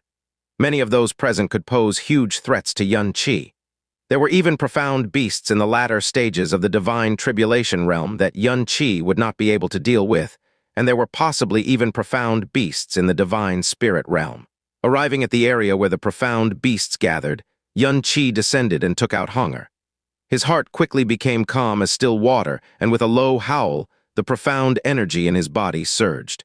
The air was disrupted, and profound beasts within several dozen kilometers were alerted. Instantly the ground shook and the cries of the profound beasts filled the skies. The heavy sword danced, shooting off waves of scarlet gold flame. After hunger had consumed the eternal Night Devil sword, Xianxia was unable to handle the strength and weight of the heaven-smiting sword that had surged for a long time. However, the heaven-smiting sword seemed exceptionally light in his hand now, even though the force the sword emitted could startle the heavens as it caused the entire mountain range to shake. Roar! With a thunder-like long roar, a huge beast that seemed like a small mountain suddenly pounced on top of a tall mountain from behind. As it pounced, a huge shadow completely shrouded Xianxia's surroundings. Xianxia's body did not turn around, but his heaven-smiting sword shot backwards. Following the air distorting, the fiery sword aura caused the body of the huge beast to be destroyed. The blood and flesh that burst outwards were instantly brought away by the air flow, landing several kilometers away. The wavering stench of blood attracted even more profound beasts over. A large amount of auras were moving toward Xianxia's position, and this was also what Xianxia had wished for. A comfortable cultivation method would most likely make him unable to feel his own progress, and even his heart was gradually unable to calm down. He needed to be in peril or even a situation of near death. This was also something that Jasmine had taught him. Black Soul Mountain was faintly shaking. Roars, shouts, and cries soon filled the skies and could be easily heard. Countless plants, blood, and flames flew, scattering through the air. For a long time there was no silence. The corpses of the profound beasts surrounding him increased, and the flames spread for more than 5 kilometers. Xianxia's body was starting to lose energy, yet each swing of his sword was becoming increasingly more intense as his blood boiled much harder. However, he did not know that far away in the skies, a pair of eyes were silently watching him. Little Jasmine crossed her legs and sat on top of a cloud. Her hands supported her cheeks while she stared at Xianxia without blinking. She remained in this state for a very long time, staring silently and seriously. Even she herself did not know why such a boring matter would make her stare for so long and so seriously, refusing to shift her gaze. An hour had passed, and the cries of the profound beasts had finally ceased. Xianxia was kneeling on the ground while being supported by his sword. It seemed as though his body would break apart from his heavy breathing. Beside him, the remains of the profound beast corpses were stacked like a mountain, and the stench of blood was so overwhelming that it would make people want to vomit from it. Xianxia leaned against a shattered boulder and began treating his injuries, his expression frighteningly calm. All the injuries on him that were frightening to other people were exceptionally normal and common to him. Really similar. With her gaze still fixated on Xianxia, Little Jasmine muttered under her breath, her gaze unconsciously blurring. She spent cultivating within Black Soul Mountain. The Darkia realm had gone through an overturning of heaven and the earth due to the Soul sect. Although Xianxia was at the heart of these changes, he didn't care one bit. He traveled deeper into the danger zone of the Black Soul Mountain, the sword in his hand killing more and more dangerous profound beasts, seeking his breakthrough. Boom. A sky-shaking boom sounded, and a tall mountain was split right through the middle. A large horned profound beast fell into the rubble. Xianxia was catching his breath, wounds evident on his entire body, and he was near exhaustion. He didn't immediately look for a safe place to recover, but instead looked west. A female figure was heading his way and landed from the sky. Jai Ruyan was wearing a light blue outfit today. Her skirt had silvery 9-petaled flower patterns on it. Her muslin belt was the color of water lotuses, and her hair was comfortably fanned out, flowing loosely in the wind. In her hair was a lilac flower hairpin, making her look quite casual, yet not losing any elegance. Sir Ling Yun is truly outstanding. Jai Ruyan's beautiful eyes overflowed with a rippling brilliance that may cause others to let out heartfelt sighs. Behind her was an old individual with half a head of white hair. He had a similar look of surprise when he laid his eyes on Xianxia. He had personally seen the young man before him slay a huge, profound beast in the early stages of the divine tribulation realm. Although Xianxia had sustained injuries all over, he was clearly only at the second level of the divine soul realm. "Miss Ruyan, what are you doing here?" Xianxia looked at Jai Ruyan and then carefully probed the old man behind her. This man's profound strength was powerful. He was most likely in the divine spirit realm. Without his protection, Jai Ruyan would not have been able to come here. It was the Black Feather Merchant Guild after all. Even though they couldn't measure up to the Soul Sect, having a divine spirit expert among their ranks was pretty much expected. Jai Ruyan smiled as she looked back. "Sixth uncle." The old man turned around. Before he left, he looked Xianxia straight in the eye and then vanished into the sky. His aura was still around, though hidden, so that he could protect Ruyan at any given time. Phew, Xianxia sucked in a deep breath and put away the heaven-smiting sword. He sat on the ground and started to recover from his injuries. Jai Ruyan stepped forward, gathering her skirt to the side. Not fearing getting her beautiful dress soiled, she sat in front of Xianxia. She retrieved a purple crystal ring. "Sir Ling Yun instructed us previously to look for some high-grade profound swords. What you need should be inside. I'm not sure if you remember this, but when we first met there was the subject of Wind End Villa. Wind End Villa was annihilated by the Soul Sect, and they lost their famed swords. Most of them were actually within the Soul Sect. Father considers Sir Ling Yun's requests as of utmost importance, so he spent a lot of gold and resources in order to find these famed swords. I believe after you see them, you will definitely not be disappointed. Xianxia took the purple crystal ring and swept it with his profound strength. There were various types of profound swords, at least 30 in total, and each sword gave off an extraordinary aura. Within the blue pole star, they would be swords without compare, and even in the god realm, they would still be extraordinary weapons. Very good, Xianxia laughed. He put away the ring and expressed his thanks with his gaze. The swords that hunger used to eat, with the exception of the eternal night devil sword, all of them were ordinary swords from the lower realm. And right now what he'd obtained were swords of the divine way. Just any one of them would give hunger a large raise in power should she eat it. What he needed the most right now was for the heaven-smiting sword to grow so that his own power would grow. The evil deeds of the soul sect are far too many. Several sects in the Darkia realm were previously angry yet too afraid to do anything about it. Now that they've lost the backing of the divine martial realm, they will most likely fall into dire straits. My father is not a vindictive man. Before vengeance from those sects fall, he will have sent all those whose cultivations have been crippled to the respective branch sects, and those branch sects have since all sealed themselves. Xianxia calmly closed his eyes and nodded. Seeing that he wasn't that interested, Jai Ruyan didn't continue, but she didn't leave. Waves of shock washed through her as she saw the injuries on Xianxia's body. She softly asked, Sir Ling Yun, why are you pursuing profound strength in such a manner? Based on your current cultivation, you're considered extraordinary among your peers. You're practically betting your life to cultivate, searching intently for the 9-star divine Buddha jade, and the immortal emperor grass is so that you can increase your profound strength, am I right? I want to enter the profound god convention in 2 years, Xianxia flatly replied. Jai Ruyan was shocked. She wasn't sure if it was because of his reason or him telling her straight out. I see. That is indeed an ultimate goal of many young, profound practitioners. Miss Ruyan, you've seen many things and your knowledge is vast. You even know about this session's profound god convention and the conditions surrounding it. Are you able to tell me about the 4 great king realms, especially? Xianxia opened his eyes. The star god realm. This, Jai Ruyan sighed, and after some thought, with regards to matters on the level of the king realms, even the upper star realms have difficulty getting a hold of them. What more a small organization like us? All Ruyan knows is what everyone else in the god realm know. For example, mentioning the star god realm, the first thing that comes to everyone's mind is the 12 star gods, with the leader of the 12 star gods being the great realm king, the heavenly chief star god.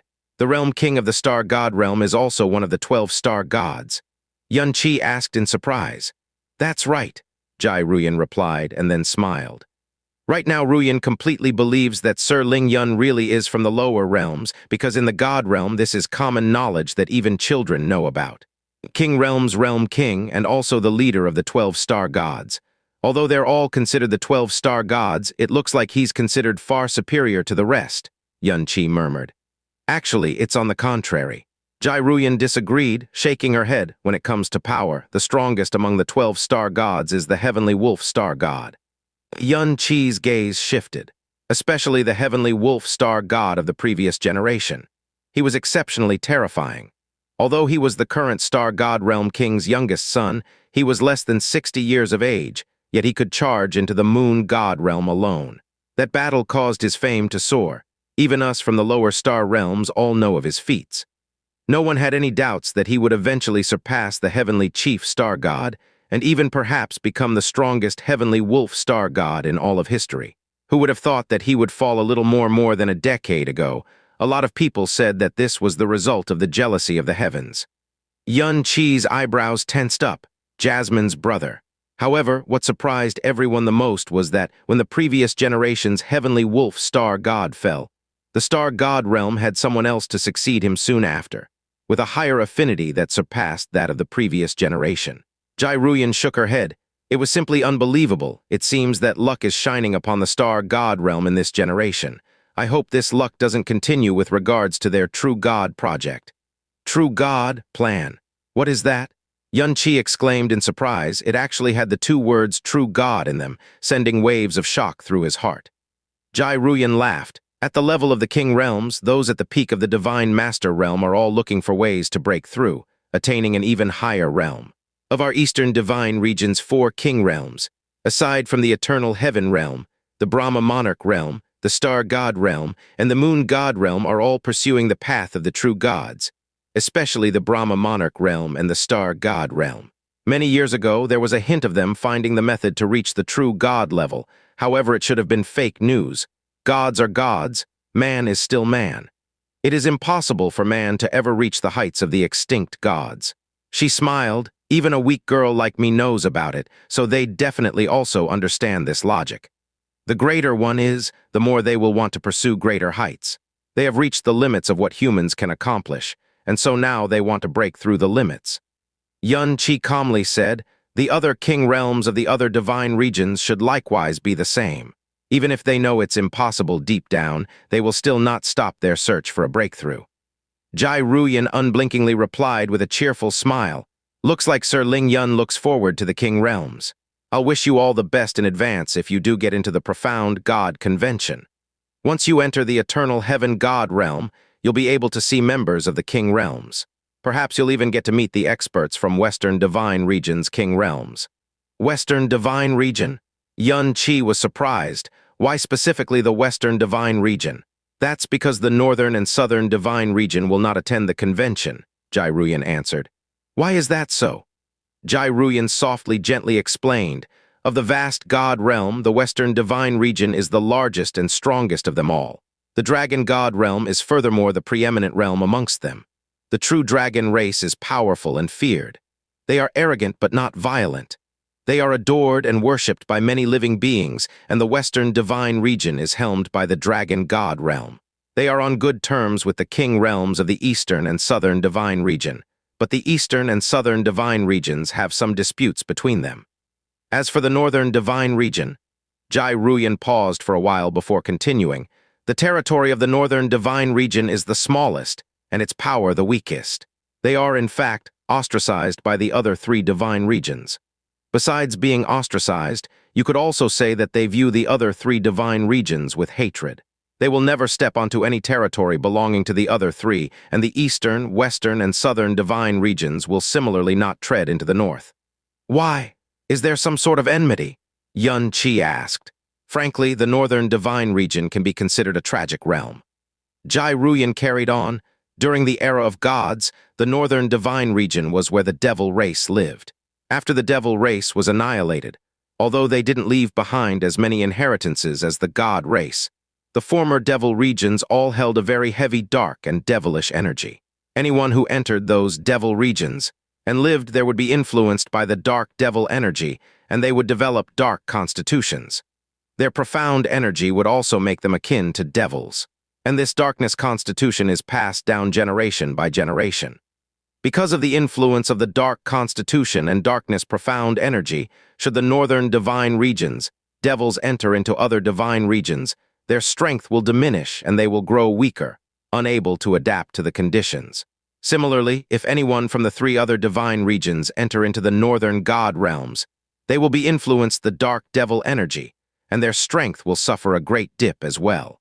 Thus, the northern divine region and the other three divine regions basically have no relations. They've often been dubbed by the three other divine regions as the devil region. Looks like in the eyes of the other divine regions, the devils of the northern divine region are considered heretical existences. Xianxia replied. Yes, Jai Ruyan nodded. Darkness profound energy is basically the energy of the devil way. Not only is it in opposition to the divine way, it will twist one's personality. Rumor has it that the stronger a devil is, the more evil deeds they have done, and the more lives they have taken, causing them to become extraordinary fearsome devils. Xianxia. However, as the primal chaos dimension's yin energies have been decreasing, the territory suitable for the devils of the northern divine region have been constantly shrinking. Not even within 1,000,000 years, the northern divine region territory has already reduced by 2/3. Disappearing into nothing will come sooner or later. This is why they can be considered to be the most tragic divine region. So what you're saying is that the members of the northern divine region are likened to being trapped in a cage that is growing smaller and smaller over time. They are indeed tragic. Xianxia didn't feel strange about it at all. Back then, the Moon Slaughter Devil Sovereign was unable to leave the dark environment and was thus trapped in the Moon Slaughter Devil nest, not daring to take even half a step out of it. But his brows immediately moved. Something was not right. When he heard the legends concerning the era of gods, they only mentioned the separation of devils and gods. They didn't mention anything about them not being able to step into each other's territories. It was a matter of willingness, not an issue of no choice. The Moon Slaughter Devil Sovereign was unable to leave the Moon Slaughter Devil nest since his soul origin was heavily damaged, and he could only exist within the dark energy environment, unable to leave. As for Fen Juchen, he was someone who had the constitution of a darkness attribute body. His power had also transformed and become darkness profound energy, though his personality had been twisted and resembled how Jai Ruyan had described the northern divine regions, devils. Fen Juchen had never lived in a darkness environment. Xuanyuan Wenchen, who ended up in the same situation, was also like this. Perhaps the darkness environment would affect their bodies and powers, causing adverse effects, but it should not be an issue of survival. There should be a specific reason why the northern divine region inhabitants are unable to leave their devil regions. Are they being forced to hole up? Yun Qi suddenly asked. Once any of the devils leave the northern divine region, will they be hunted down by members of the other divine regions? Of course. Jai Ruyan replied without hesitation, and she specifically used the words of course. Devils are all terrifying existences. If the northern divine region vanishes completely, that would be one less large hidden threat to the god realm. Yun Qi didn't continue. Jasmine had also warned him more than once to never reveal his darkness profound energy, as those with darkness profound energy were considered heretics and abominations in the eyes of everyone else. It was severe to the point of inciting widespread fear in all living beings. They were rejected by everything under the sun. What Jasmine said could be confirmed by Jai Ruyan's expression, as it seemed that all of the god realm inhabitants believed these points. As the both of them were conversing, unbeknownst to them, high up in the sky was a young girl in a colorful dress. She huffily and angrily said, "Why is she still not leaving? That hateful woman, no. That hateful brother-in-law, he's actually so close to this woman, and they have so much to say to each other, so detestable." Yun Qi's injuries had stabilized, his complexion looking much better. Then, he suddenly recalled an item and retrieved the mysterious gray-colored rock he had obtained from Lei Qianfeng from the Sky Poison Pearl. "Miss Ruyan, I obtained this item from Lei Qianfeng's corpse. It shouldn't be any ordinary profound stone. Are you able to recognize what it is?" Taking her first glance at the grayish-white stone in Yun Qi's hands, Jai Ruyan's eyebrows jumped, as if she didn't dare to believe her first guess. She carefully took it from Yun Qi's palm. After a while, she lifted her head and exclaimed in surprise, "A void illusion stone!" Jai Ruyan's knowledge was broad and vast. She had come into contact with countless rare treasures of the world, yet she had such a strong reaction. Yun Qi followed up with a question. "What is a void illusion stone? What's its use?" Jai Ruyan lifted both hands up. The shock on her face had yet to vanish. "Just based on its level, a void illusion stone is considered far better and of a much higher grade than a divine 9-star Buddha jade. It is much more scarce. Furthermore, the void illusion stone is a non-renewable resource. Once you use one, the entire primal chaos will forever be short one stone." Shock splashed across Yun Qi's face, even rarer, and of a much higher grade than the divine 9-star Buddha jade. With regards to the void illusion stone, there are two different records and rumors. One says that it is created from the world piercer, one of the heavenly profound treasures. The other says that the world piercer was born from a gigantic void illusion origin stone. Once it came out, that void illusion origin stone shattered into numerous pieces, scattering countless pieces of void illusion stones across the primal chaos. No matter which rumor was true, one thing was certain: it possessed spatial power at the level of the world piercer, even though it was a one-time use. The world piercer was a treasure that ranked among the top 6 of the heavenly profound treasures. It had the strongest ability compared to all other treasures with regard to spatial powers. With a void illusion stone on you, if you meet any life-threatening situations, you can shatter it. You can use the subsequent spatial energy released to teleport to another space, Jai Ruyan continued. About this, it seems like any ordinary spatial profound stone or teleporting formation could perform the same function as well. Yun Qi said, a little unconvinced. "Of course it's different." Jai Ruyan shook her head. "Ordinary teleportation consumes too much energy. The greater the distance, the greater the burden, more time will be needed, and there's the risk of running into life-threatening spatial storms as well.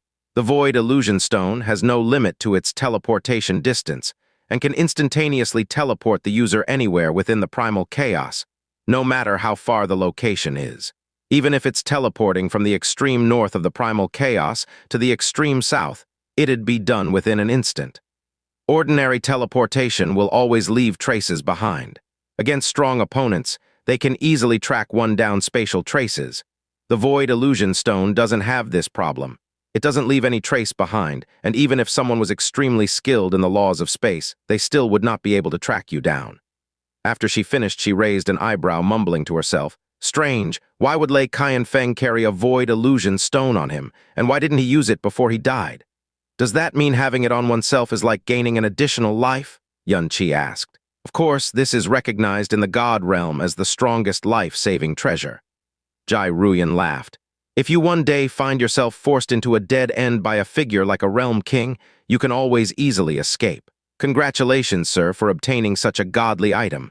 Looks like someone up there is watching over you. HMPH. Far up in the sky, Little Jasmine rubbed her nose, letting out a little snort. The only downside is that the teleportation cannot be controlled. No one can predict where it will send you to.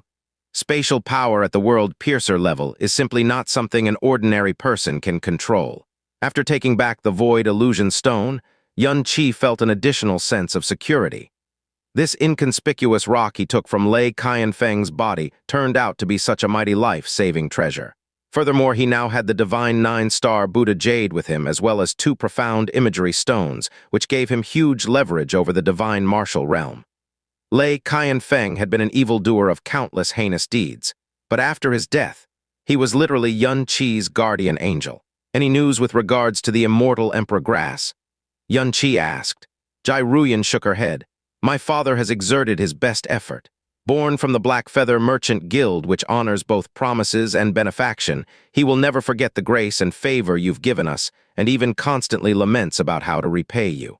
Whatever request you have, my father will definitely do his best. In fact, he wants to find it before you do. Please rest at ease. I believe that we will have some results within a year. Xianxia nodded in gratitude.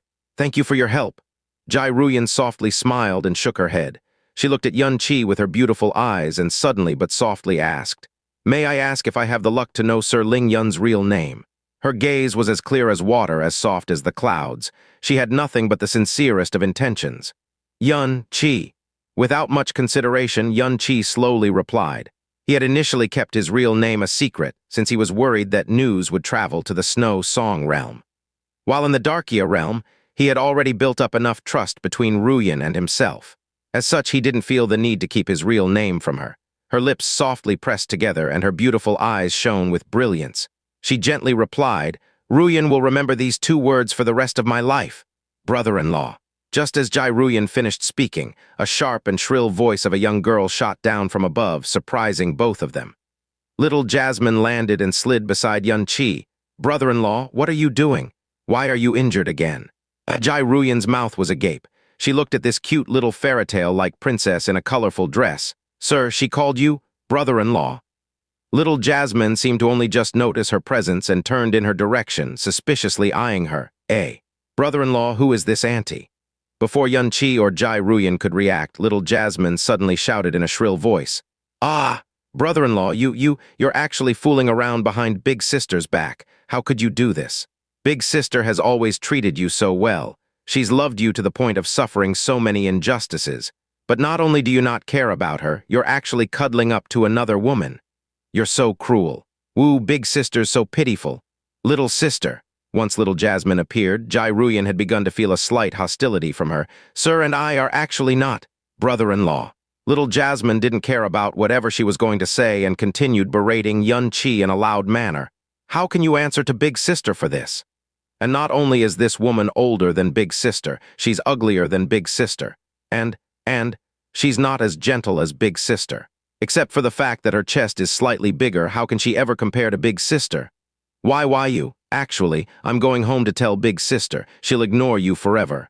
Jai Ruyan stood up, her mouth curled into a faint smile. Sir, looks like you have some household matters to attend to. Ruyan will depart first. When I have the information, I will contact you immediately. Amidst the constant blubbering scoldings coming from Little Jasmine, Jai Ruyan flew away. Xianxia reached out and covered Little Jasmine's machine gun-like mouth. "All right, that's enough. Stop your acting." Slap. Little Jasmine used her palm to hit his arm away, and her face was a picture of fury. She huffed and puffed. "Who's acting? Spit it out now. What is the relationship between you and that woman? Was it you who seduced her or her who seduced you? We don't have this ridiculous kind of relationship you're thinking about." Rubbish. Then why were you both seated so close together and your conversation so lively, HMPH? Xianxia rolled his eyes. "Fine, fine, fine. Just treat it as me messing around with her then, but what's it got to do with you? How can it not have anything to do with me?" Little Jasmine's voice rose an octave. "You're my brother-in-law, you already have my big sister, how can you go mess around with another woman?" "Ha ha ha!" Xianxia burst out laughing. "Little girl, even if you're so committed to your role that you've lost all sense of reality, you should still be clear about one thing. I've told you before, Jasmine isn't my wife, she's my master." "Eh?" Little Jasmine was stunned, she blinked a few times and her voice grew weaker. Is that so? Why am I unable to remember that? Ah, who cares? I've already started calling you brother-in-law, so you're not allowed to get close to any other woman, not allowed to get close. Xianxia stepped forward, slowly bringing himself close to Little Jasmine's face. "Being able to find me every time you want to? I won't ask about that. But why do I feel more inclined to think that you have some specific designs for getting close to me? Who are you really?" Under Xianxia's intense glare, Little Jasmine felt a little flustered, but her gaze still didn't dodge his. It was as if two bright stars were reflecting back into his eyes. "I'm obviously your most beautiful and lovable little sister-in-law. As my brother-in-law, you should obediently listen to my words. Don't get too close to that woman from now on. In fact, don't get close to any other woman, if not, HMPH. She gave him an intense and threatening glare as a warning. Then she turned around and left without turning back. Looking in the direction Little Jasmine left toward, Xianxia started to frown as he started to go into deep thought. Thinking back to when he'd first met Little Jasmine, it seemed as if it was a complete coincidence, that it was an innocuous chance meeting. However, later on, everything surrounding Little Jasmine started to become strange. Who in the world is she? Xianxia once again thought to himself. Xianxia's period of cultivation and breakthrough into the divine way was very short. Not long after, Xianxia's icy phoenix vital yin energy had allowed him to step directly into the divine soul realm from the diving origin realm. His sudden spurt, coupled with the fact that there was no one to guide him, resulted in his current understanding of the divine way being extremely shallow. After training for 2 months in Black Soul Mountain, his profound strength had yet to make any progress. Xianxia finally recognized this fact, so he ceased his training and started to sense and ponder the profundities of the laws surrounding the divine soul realm. If Jasmine or Xianxia were by his side, with their guidance and his innate talent of understanding, he would very soon be able to break through bottlenecks. Even if he didn't have help from any external objects or treasures, his profound strength would improve by leaps and bounds, far surpassing other ordinary profound experts.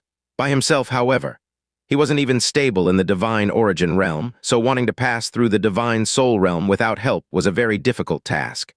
His profound strength was unique, and his body held several secrets that couldn't be made known to outsiders, so he refrained from seeking help from other experts.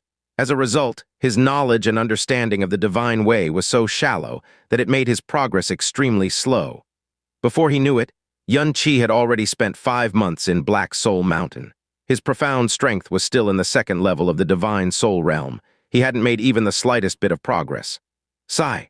Opening his eyes, Xianxia heaved a heavy sigh. Training in the divine way is so difficult. When I was still in the snow song realm, I didn't feel it was so, but now that I've left master, sigh. Munch, crunch, crunch. Munch, crunch, crunch. A sword with a strong divine aura was being bitten to pieces by hunger, like it was a piece of thin and soft ice being crunched into bits. Hunger was happily munching away while speaking with her mouth full at the same time. "Master, why not go back? It's so white over there, Hunger really loved it. If I go back, Master would kill me. If I die, you will eventually die of starvation." Recalling the events that took place on the primordial profound arc and Xianxia's delirious state and cries, he took in a deep breath and wiped his forehead. "Looks like we only have the immortal Emperor Grass to look for now." Intense fluctuations of profound energy suddenly came from Xianxia's sound transmission Jade. He quickly picked it up. "Sir, there's news of the immortal Emperor Grass." Xianxia stood up and quickly, "Where is it? Which star realm?" North of the Darkia realm are 3-star realms that look to be linked together. All 3-star realms face an area where there is a vast ocean, and in the middle of that ocean is an island named Illusory Sea Island.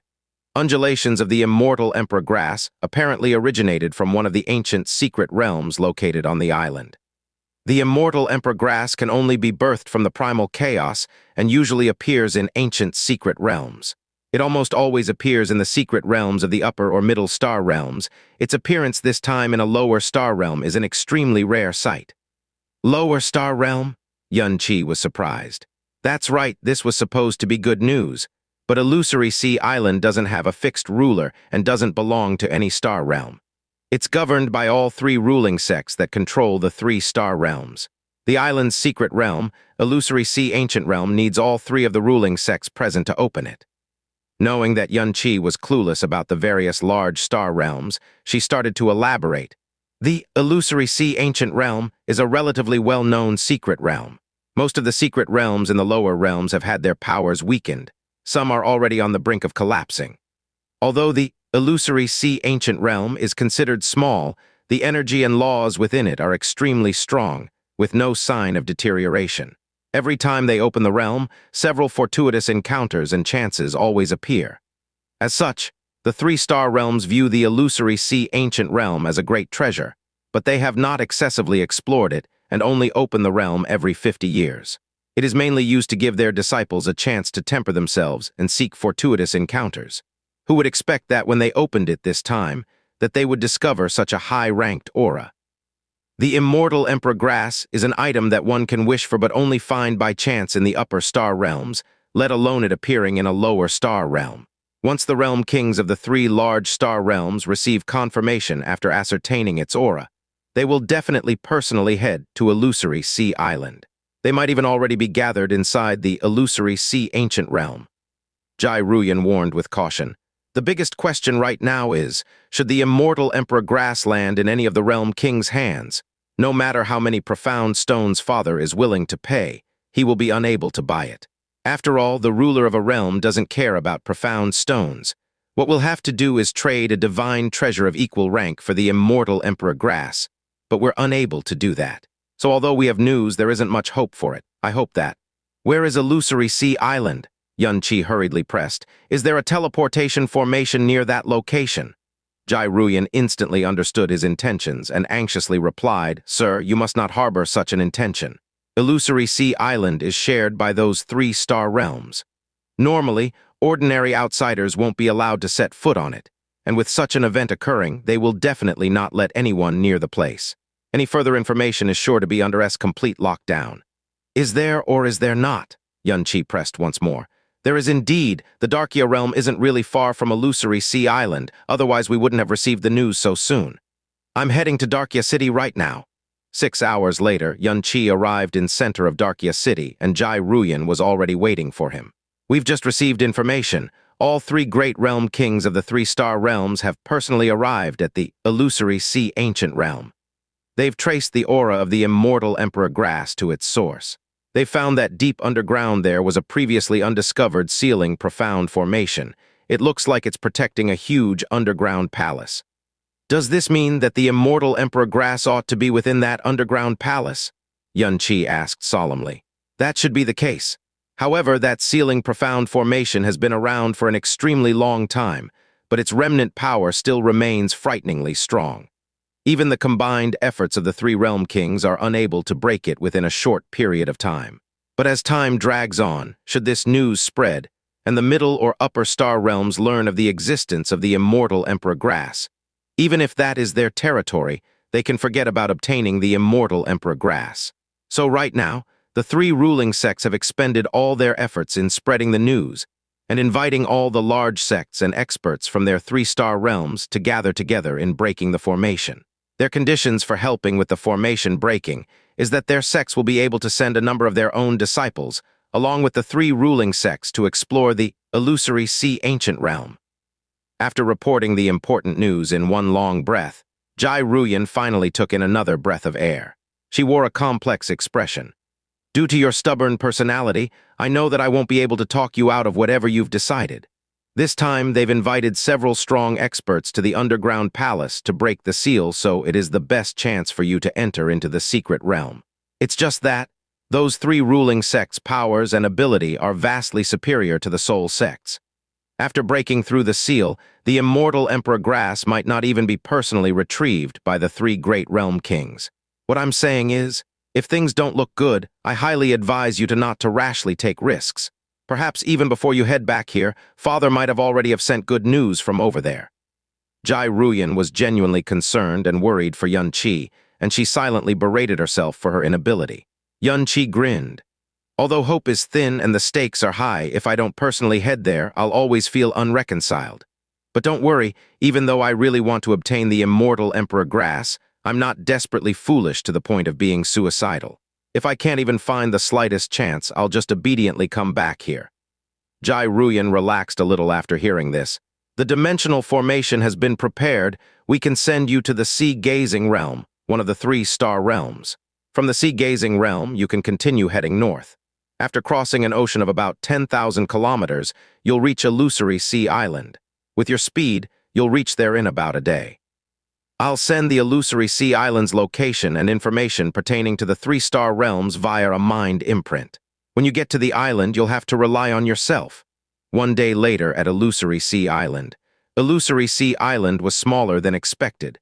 It was not more than 50 kilometers wide. It was located within a vast ocean, and the air around it was very humid and filled with the thick scent of salt water. Ear-piercing thunderous sounds of waves crashing about could occasionally be heard. Once he entered the island, Xianxia quickly concealed himself. The island didn't have many people, and their profound strength wasn't high. They were mostly in the divine origin realm. Xianxia looked around and slowly headed forward. As he neared the heart of the island, he stopped in his tracks. Ahead he saw a large spatial vortex that roiled endlessly. It looked like the mouth of a giant demon. It looked as though it would suck him into a never-ending abyss the moment he approached. That was the entrance to the Illusory Sea Ancient Realm. Without any further thought, Xianxia hurriedly got close. Around the entrance, there were about a dozen odd individuals loosely guarding it. From their slow movements and expressions, their guarding seemed superfluous. Today, those who had entered the secret realm were the 3 realms' peak experts, so why would they need to stand guard? The only reason they were put there was probably to chase away any random individuals that might get close to the entrance. Before leaving the Darkia realm, Jai Ruyan had repeatedly told Xianxia that all 3 great realm kings had already entered the secret realm and were already attempting to break the seal. In order to break the seal as early as possible, they used a combination of invitations and coercion to bring a large number of experts from their respective star realms with them. At this moment, the most apt description of what was happening within the secret realm could be referred to as a mad dance of killer sharks. 3 divine kings and a large number of divine spirit realm experts were within the secret realm. He was like a little fish heading in to steal the food of a group of sharks. I'm already here, there's no reason to retreat. Maintaining his invisible state, Xianxia rapidly closed in on the vortex. He looked intently at his left hand. Snatching something from the clutches from the combined forces of 3 large star realms was definitely impossible. His current trip was not made in a moment of impulse and hot-bloodedness. It was because he had the help of the Sky Poison Pearl. The Sky Poison Pearl. With the Sky Poison Pearl's guidance, he was able to lock onto the location of the immortal Emperor Grass. However, in the face of the experts of the 3 large star realms, this help could be considered to be the weakest of the weak. After entering the vortex, his invisibility would definitely disappear. As insurance, when Xianxia got closer, he soundlessly released his red butterfly domain, sending all the disciples that were guarding into a trance. In the split second that they regained their consciousness, Xianxia had already disappeared within the vortex. As he stepped through space and entered into the secret realm, the air and aura of laws had an obvious change. Before Xianxia had time to study his surroundings, he heard a continuous barrage of explosions. About 50 kilometers ahead, there were countless strong and bright, flashing profound lights accompanying the never-ending booms. A violent aura could be felt rushing from that direction. Xianxia raised his eyebrows. Without thinking, he quickly rushed closer to that area. Soon enough, the source of the profound lights turned into many figures of experts up ahead. The ground was fissured all over, and in the center of the fissures and gullies was a roughly 30-meter ceiling profound formation.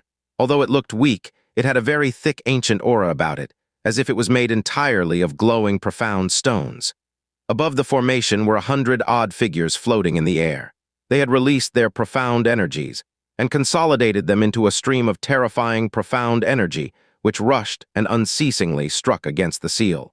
If any profound expert from the lower star realms were here, regardless of their identity, they would all be shocked dumb by this sight. This was the combined powers of over 100 profound practitioners striking at a profound formation, with none of them being under the divine spirit realm. In the lower star realms, a divine king would be considered a godlike existence. Only about half of the lower star realms even had a divine king. The strongest in a large number of them were only in the divine spirit realm. Only a minuscule number of lower star realms had 2 or more divine kings. Therefore, divine spirit realm experts were considered invincible existences in the lower star realms. Yet over 100 of them had appeared here. Xianxia stared at the constant flashes of profound energy. He looked toward the center. At the heart of the over 100 divine spirit realm experts were 3 figures, and the profound energy that came from the 3 of them was even more frightening than the energies from the 100 other divine spirit experts combined. The aura surrounding them was frighteningly capable of suppressing all divine spirit experts. They were like 3 impassable mountains that suppressed everything in sight, inducing fear in anyone present. The trio was undoubtedly the 3-star realm's realm kings that shared this secret realm. Based on Ruyan's information, Xianxia very quickly identified them. On the left was a middle-aged man built like a mountain. His manner was imposing like lightning. He should be the sea-gazing realm's great realm king, and also the sect master of the ruling, ocean-turning divine sect of the sea-gazing realm, Han Quan. On the right was a man dressed in an opulent golden robe. He had a look of nobility about him, yet had an evil and dangerous air. Named Emperor Nanli, he was both the monarch and the great realm king of the southern everlasting realm. In the center was an extremely handsome man. Even though he was releasing profound energy with all his strength, he seemed as calm as still water. There was not the slightest feeling oppression. He was the Azure Haze realm's great realm king, the ruling sect's island master, Mu Beimei. He was the strongest amongst the 3. The combined powers of the 3 divine kings and over 100 divine spirit experts covered the sky, shaking the sky and quaking the ground. In the area were thousands of different sect members that came from the 3 large star realms. They stood about 10 kilometers away, their faces concentrating on the sight. Despite their distance, some of the weaker and younger disciples still found it hard to stand firm against the profound energy storm barrage. Rocks and dust filled the sky, and the air was as turbulent as a roiling ocean. Without a direct order from the 3 great realm kings, these divine spirit realm experts would not have dared to come, let alone bring their sect disciples into the secret realm. This raw display of power of the 3 large star realms continued for quite a while. Several of the divine spirit experts had heads full of perspiration, but the profound formation that was bearing the weight of their attacks didn't seem to budge. Xianxia didn't dare to get too close and hid behind a boulder, quietly observing the actions of each and every one of those attacking the formation. His brows tightened, and it was unknown what he was thinking about. Palace boom, boom, boom, boom. The ground started cracking and fissuring layer by layer, but the ceiling profound formation didn't budge an inch. However, the experts that were attacking the seal could feel that the formation was slowly but surely weakening bit by bit, or else they wouldn't have combined their efforts for so long. Everyone was currently focused on the seal formation. With Xianxia's strong concealment ability, no one discovered him getting close. Xianxia stayed still. He swept his eyes across the group and the surroundings, carefully planning his next move. At this moment, his gaze suddenly stopped, noticing someone. It was someone whose figure looked like and was close in age to himself. Xianxia noticed him as his profound strength was relatively low, only in the mid-stage sovereign profound realm, yet to enter the divine way. Having the qualifications to enter into this secret realm meant that one had to have a great status and be at the pinnacle of the 3-star realms, and this individual was by far the weakest of all that had entered. He was the only one there who had not stepped into the divine way, and he stuck out like a sore thumb amidst all the experts. Apart from this, his clothing was different from the others. He wore a patterned purple robe and exuded an air of nobility. Since his profound strength was extremely low, he wasn't near the action and was on the outskirts of the group. In front of him were over a dozen experts that had joined together into forming a defensive barrier to protect him. They would constantly turn around to check on his condition, as if worried about his safety. It was pretty obvious that while his cultivation level was really low, his identity was definitely anything but ordinary. Other than the three ruling sects, no one else would have the chance to bring their disciples in to explore the illusory sea ancient realm. And if they did, they'd definitely bring their brightest and their sharpest, disciples that they'd invest their all in. For someone at the sovereign, profound realm to come here, let alone exploring and looking for fortuitous encounters, the most fundamental issue of surviving was an impossibility. Then the highest likelihood for this was that this person was here to watch the excitement. After receiving the news, he specially came here to witness the opening of the underground palace. To have the qualifications and the guts to do so, he had to be someone important and was related to one of the masters of the ruling sects. He could be an elder or even a direct descendant of one of the great realm kings. Crack, as though the firmament was being rent apart. A loud shattering sound rang out, and the entire sky was filled with profound energy-ustion. All the individuals above the profound formation revealed looks of joy. Yet none of them said a word. They vigorously channeled their profound energy and continued their furious barrage. Cracks had started to show, and they quickly started to spread. Within a short moment, shattering sounds rang out once more, and the sounds were more and more concentrated. The ceiling formation stopped revolving and quickly shattered over and over. All the experts gathered together in order to destroy the ceiling formation, and the entire group was about to witness that moment. Xianxia frowned as he had not yet thought about what his next move was.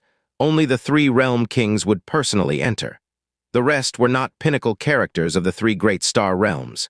This was the territory of the three star realms, and so the immortal Emperor Grass would of course belong to the three great realm kings. What method am I able to use in order to snatch away the food from these huge sharks? There's no way to do it. Following the shattering of the formation, the ground started to shake. In the group on the outskirts, that purple-robed man in the sovereign profound realm was also starting to show his excitement. He personally flew up trying to get a view from up higher, but as he quickly rose, he was hurriedly stopped by the men in front of him.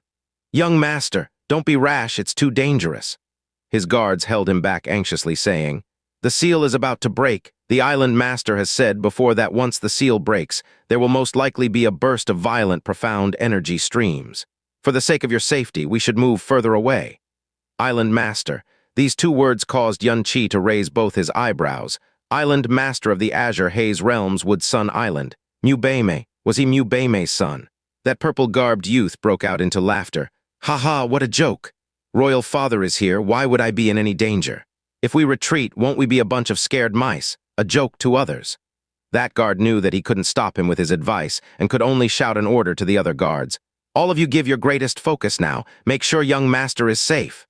Every those in the group of the three realm kings were all covered in perspiration. After dozens of breaths, finally a large explosion sounded, as if a mountain was crumbling into a sea. The ceiling formation had completely collapsed, but pieces of the formation had yet to dissipate. The leftover energy sent flying after the collapse brought along a tremendous amount of violent explosive force as they started to disintegrate. "Everyone, watch out!" The group of experts closest to the epicenter retracted their power and calmly defended against the pieces. The rest of the remnant pieces were sent flying swiftly far away into the group watching the spectacle, raining a shower of violent explosions down upon them. "Defend with all your might," the group started shouting. Those experts rose into the air, their palms struck out in a concerted effort, blowing away the fragments of the ceiling formation. The younger experts quickly released their profound strength to defend against the fragments.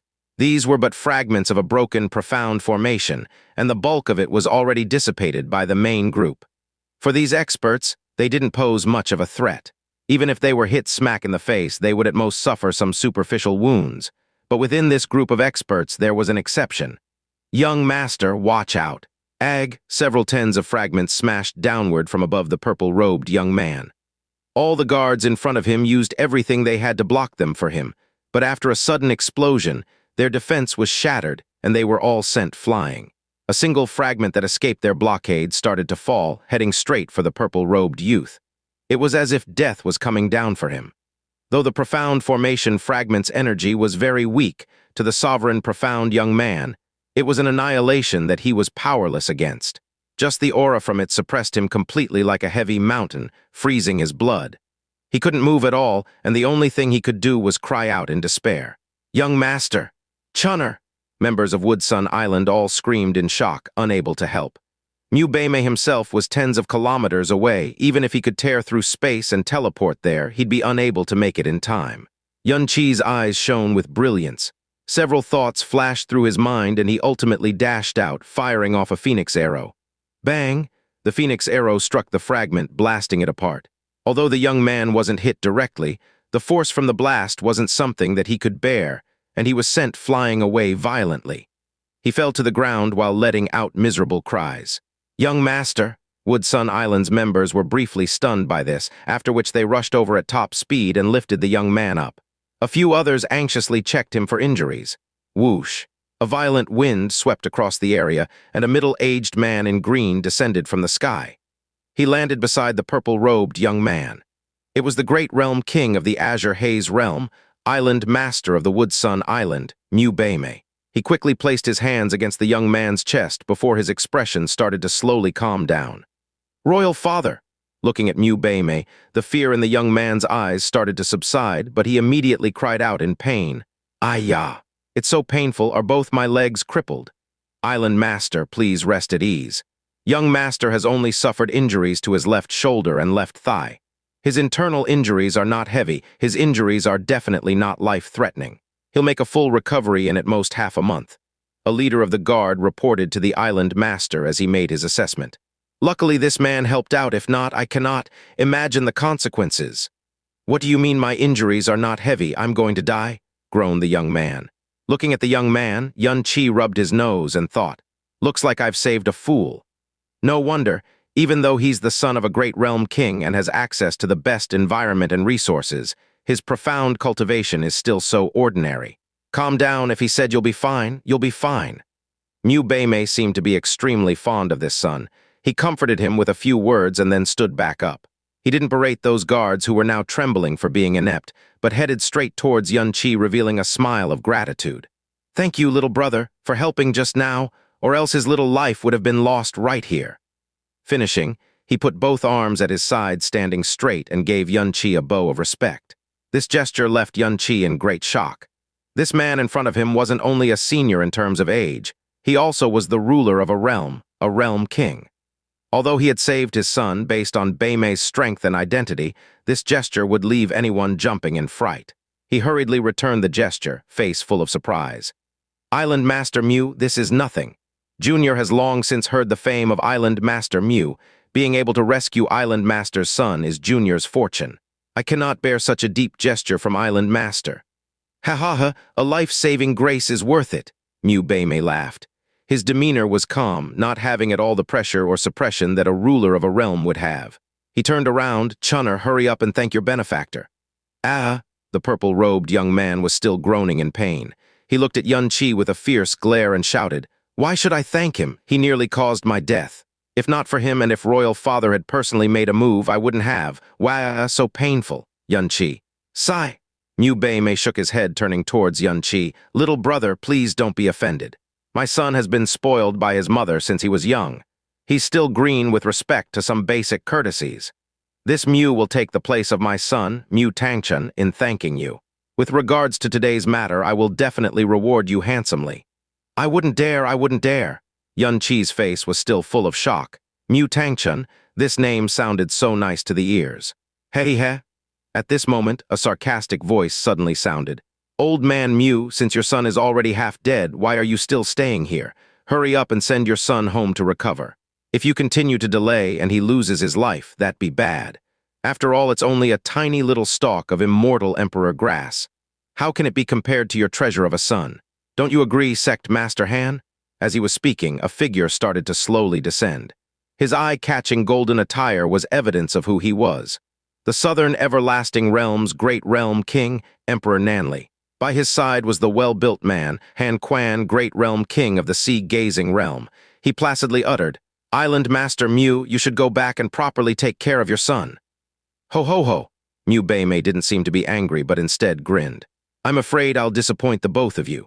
My son has only suffered some minor injuries. It's far from being life-threatening. How could that possibly delay or disrupt our quest for the immortal Emperor Grass? Ha ha ha ha! Emperor Nanli laughed heartily. Old Man Mu has indeed thought this through. After all, if this son dies, you can have 10 more other sons. If the immortal Emperor Grass is lost, I'm afraid you won't even need to think about touching it ever again in this lifetime. However, Emperor Nanli suddenly turned to look at Xianxia. This kid's life aura seems to be just around 20 years of age, yet he has cultivation at the divine soul realm. Having these qualifications should make him very famous in our 3 realms, but this king does not recall ever having met him. In fact, being proficient in fire attribute profound arts seems to be a rarity in our 3 realms. In 3 realms where the sea was a major component, water laws and elements were particularly strong. It was extremely suitable for water attribute profound arts, not suited for fire attribute profound arts. In all of the 3-star realms, forces in the upper echelons didn't have any fire attribute profound arts among them. It was a rarity even within the middle levels. Xianxia was only 20 or so, yet he was in the divine soul realm. In any of the 3 ruling sects, he would be at the very pinnacle. Emperor Nanli was very dissatisfied with Xianxia saving Mu Beimei's son, and therefore his tone wasn't friendly. His topic aroused the interest of everyone around, and Han Quan also frowned, growling, "Kid, which star realm are you from and which sect are you from?" Attracting everyone's attention, Xianxia started to panic inside. He felt extremely stressed, and as he spoke he lightly stuttered, "Greetings, various seniors, this junior is named Ling Yun. I'm from the Darkia realm. I was touring the sea-gazing realm when I heard the news that a big thing had happened here. I was curious, so I... What? Xianxia's words left everyone in surprise. Someone from the Darkia realm? How dare you? Han Quan's face darkened. How did you get in here? What motives do you have for coming here? This doesn't seem so simple at all. Emperor Nanli laughed. This time we've invited all the large sects from the 3-star realms and opened this ancient realm. We've taken all precautions. Trying to come in here isn't that simple. I never would have imagined that there would actually be someone with such gall. Tut tut. Forget it, forget it. It's just an unrelated small matter. Mu Beimei waved his hands. He turned to Xianxia. Although your cultivation and qualifications aren't ordinary, it still stands that you aren't from any of the 3-star realms. Entering into this ancient secret realm is indeed not proper. However, on account that you have no malicious intents or evil machinations, and furthermore saved my son's life, we won't pursue this matter. You should join up with the other sects and engage in your own exploration. If you have any fortuitous encounters or find any treasures, you can keep them. Xianxia's fearful expression disappeared and was replaced with one of joy. Thank you, Island Master Mu. This junior will never forget the grace Island Master Mu has shown me. Go now, Mu Beimei said with a friendly laugh. He turned towards Emperor Nanli and Han Quan. Old Fox Nanli, Sect Master Han, it's time we get down to matters proper. The ceiling profound formation had been shattered, and a 10-meter-wide entrance appeared below them. A row of greenish-black steps led downward. As far as the eye could see, everything was pitch black. No one knew how deep underground it led. This underground palace is indeed very deep. No wonder the undulations of the immortal Emperor Grass are so weak. The 3 great realm kings stood at the entrance. Behind them were all characters at the elder level, and those who partook in attacking the ceiling formation. The other sects were already standing far, far away. None of them were close. Han Quan stepped forward and sent his spirit sense into the underground palace. Shock plastered his face. The air is heavily turbid. The degree of turbidity is so immense that it will greatly suppress profound strength and divine sensing. Mu Beimei also started to frown. This underground palace has never been discovered before. It has probably been sealed for over 1,000,000 years. If the air wasn't turbid, that'd be a surprise. Emperor Nanli continued. Besides the turbid air, I'm afraid that there will also be other dangers within. Old Man Mu and Sect Master Han are all men who have sons and daughters and families. Why risk your lives for the sake of a little stalk of immortal Emperor Grass? Just let this king enter and scout ahead. Old Fox Nanli, this retarded old habit of yours will never change. Mu Beimei snorted. Don't forget our agreement. Han Quan reminded them. The 3 of us are all somewhat equal in strength. If we really fight with each other, there will only be injuries and losses on all sides. There will be no benefits at all. I'm sure all of you know this fact. Sect Master Han can rest assured. Mu Beimei continued. After entering the underground palace, whoever gets the immortal Emperor Grass first will have it belong to him. There will be no snatching or fighting over it. This underground palace being able to have an immortal Emperor Grass grow within it will definitely have other special treasures as well. Whoever obtains the immortal Emperor Grass will not be allowed to touch any other treasures within this palace. This agreement has been witnessed by all the elders of our three sects. I'm afraid none of us will dare to lose face by betraying the agreement. "Ha, very good," Emperor Nanli laughed yet again. Then he took a large stride forward and entered the underground palace. "All of you guard the entrance of the passageway. Do not let anyone near here," Mu Beimei ordered, and together with Han Quan, they also entered the passageway leading to the underground palace. The air was thick and turbid in the passageway, and as they went deeper it just got worse. Just a few breaths later all their footsteps, as well as their auras, vanished from the spirit senses of everyone present. Yuan-Chi didn't go far. He had heard their entire conversation. When the three great realm kings had entered the passageway, he had happily left their line of sight and became invisible. He had now quietly returned and was gazing intently at the entrance to the underground palace. From afar, the entrance looked as if it was shrouded in a thick smoky fog. What he had to do next was naturally to enter the underground palace. However, in order to make sure that there were no mishaps, those guarding at the entrance were all elder-level characters of the three big star realms. They were all extreme experts at the level of the divine spirit realm. All four sides had 2 men standing guard for a total of 8 divine spirit realm experts. Furthermore, they all stood very close to the entrance. If he wanted to sneak into the underground palace, even the best possible position to sneak in was only about 6 meters from one of them. They were experts of the divine spirit realm. Within such a close distance, even if he executed moon-splitting cascade along with flowing hidden lightning to their limits, there was a high chance of them discovering him. And if they discovered him, there would not be a second chance. Forget about entering the underground palace, even escaping would be as difficult as ascending to the heavens. Yuan-Chi slowly and steadily moved closer. When he was about 300 meters away, he stopped. After a bit of hesitation, he didn't continue forward. No way. Although they don't look like they on high alert, forcibly getting close, that kind of distance is too dangerous. I need to find a way to make them leave or give them something to distract them. Should I assassinate some of their subordinates? However, if I do that, it might put them on higher alert. Or ROAARR. As Yuan-Chi was struggling to come up with an idea, a loud roar exploded from the east. Although this explosive roar was far off, it was still very shocking and brought with it an unimaginable force. And this distant roar sent a chill down all the experts' spines. The elders guarding the entrance all looked to the east. "It's a dragon's roar." "Is that the iron-skull flood dragon that fled 50 years ago?" solemnly asked one of the sea-gazing realm's elders. "Zai Yuan, just me here alone will suffice. Hurry up and take men to surround and kill it. We must not let it escape again at all costs." The dragon's roar had excited all the 3 ruling sects. All the experts in the divine spirit realm started to soar into the skies, heading straight towards where the roar came from. Of the 8 guarding the entrance, 5 of them flew off hurriedly, leaving only 3, and these remaining 3 focused all their perceptions and senses southward. This was a God-given opportunity to Yuan-Chi. Under the invisible state, he unhesitatingly dashed forward. As he neared the 100-meter mark, he started to slow down and held his breath, getting closer and closer and closer. The 3 experts were all focused toward the south. They were so distracted by the roar that they didn't realize that someone had quietly made it past them, casually entering and disappearing within the turbid air of the underground palace. A piercingly sharp smell shot through his nose, accompanied by a strong sense of suppression. However, in the blink of an eye, this suppression suddenly disappeared. Even his invisible state wasn't dispelled.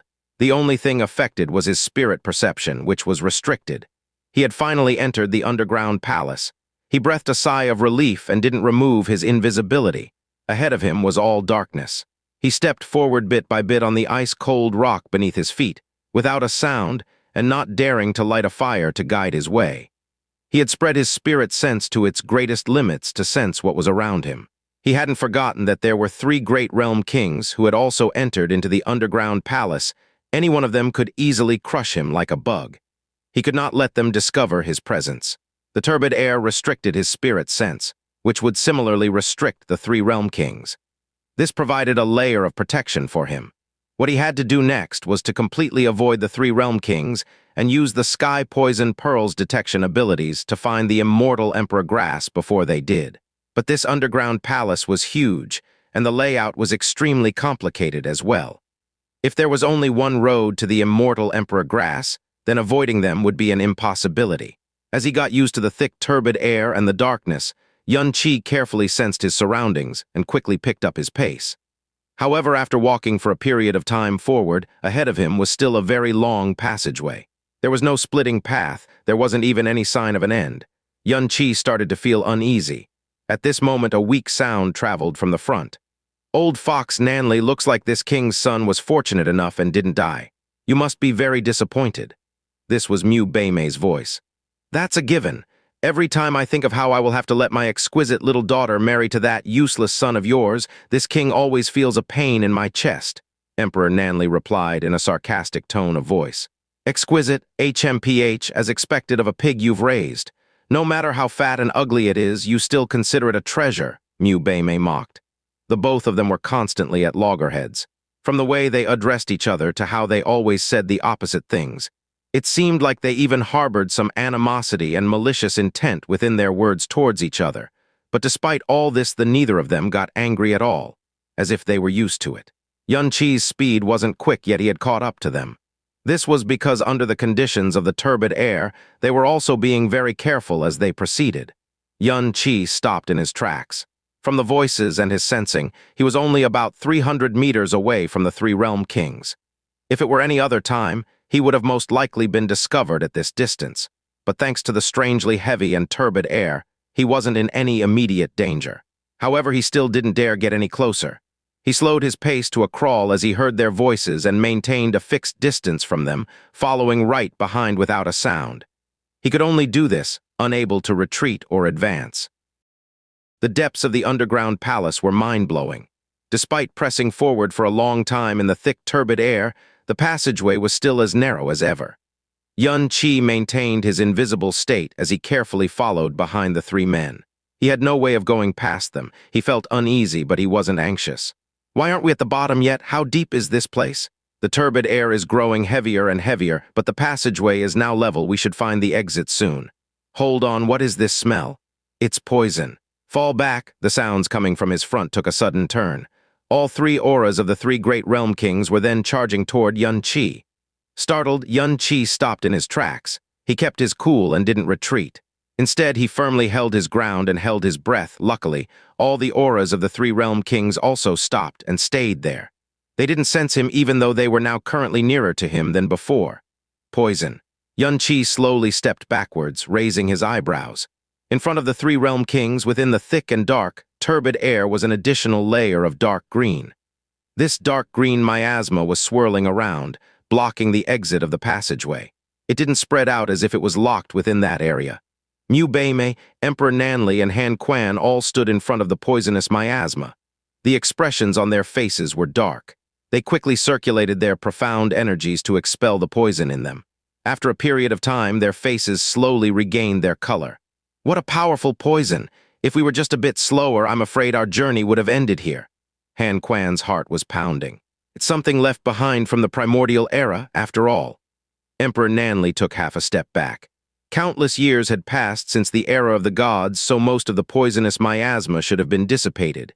Yet it was still something that mortals couldn't handle. "The turbid air here suppresses profound strength. Meeting this kind of poison, I'm afraid we're in a pinch." Mu Beimei frowned. "Want to just try charging straight through?" Han Quan suddenly asked. "If Sect Master Han is finding his life too long, you could give it a shot," Emperor Nanley said softly. "We don't know how far this miasma cloud stretches. It could be a continuous stretch and go on for miles. I'm afraid that we could go in and then never come back out." Xianxia stood still, listening to their conversation, and understood that they had found the exit, but it led to a poisonous miasma zone. The miasma was especially terrifying, being able to cause a deep fear in these three great Realm Kings, hindering their journey. Boom! An extremely loud explosion sounded from the front, shaking the underground palace, and at the same time a disappointed voice from Emperor Nanley said, "It's not working. We can't just blast it away." Such powerful poison, only someone at the level of Divine Sovereign can pass through it unharmed. Is giving the immortal Emperor grass to someone in the middle star realms our only option? Shall we try looking for other entrances? Even if there are other entrances, we don't have enough time. News has spread long ago. I estimate that in about 6 hours, there will be middle star realms, even upper star realms entering into the fray. We spent an entire day to break through the seal. If we try to look for another entrance, it's equivalent to serving the immortal Emperor grass up on a silver platter to someone else. Then, shall we try using brute force and just charge through? There's a possibility that the poisonous miasma isn't as widespread as we fear it to be. Very good. Then I shall invite Sect Master Hand to take the lead. Although the immortal Emperor grass is great, gambling my life on it is something this king will never do. They were 3 great realm kings, individuals who were at the peak of their realms, but they were now stopped in their tracks thanks to the poisonous miasma. They felt as if the immortal Emperor grass was already very close, but they couldn't even take half a step. Their mighty divine king powers were helpless in front of this poison. They weren't willing to just turn around and leave and give up on the immortal Emperor grass. They had paid a great price to enter this underground palace. They were absolutely unwilling to just accept defeat. Xianxia's mind started making calculations, coming up with several possibilities. In a short while he decided to silently retreat. He retreated quite far from them and got rid of his invisible state. He slowly and carefully started walking ahead. After dispelling his invisibility, even though there was the suppression from the turbid air, Xianxia's presence was instantly detected by the 3 realm kings. A powerful voice shot out, "Who goes there? Divine Soul Realm? So strange. Unless you want to die, quickly scram over here." All 3 strong suppressive auras locked onto Xianxia. Xianxia took in a deep breath and his footsteps grew quicker. He cut through each layer of turbid air and soon arrived in front of the 3 realm kings. After looking at Xianxia, the 3 of them cried in union, "It's you! How did you get in? Weren't there guards?" Han Quan growled. The ones guarding the entrance were the elders of their 3-star realms. He didn't believe that a mere divine soul realm Xianxia could forcefully enter.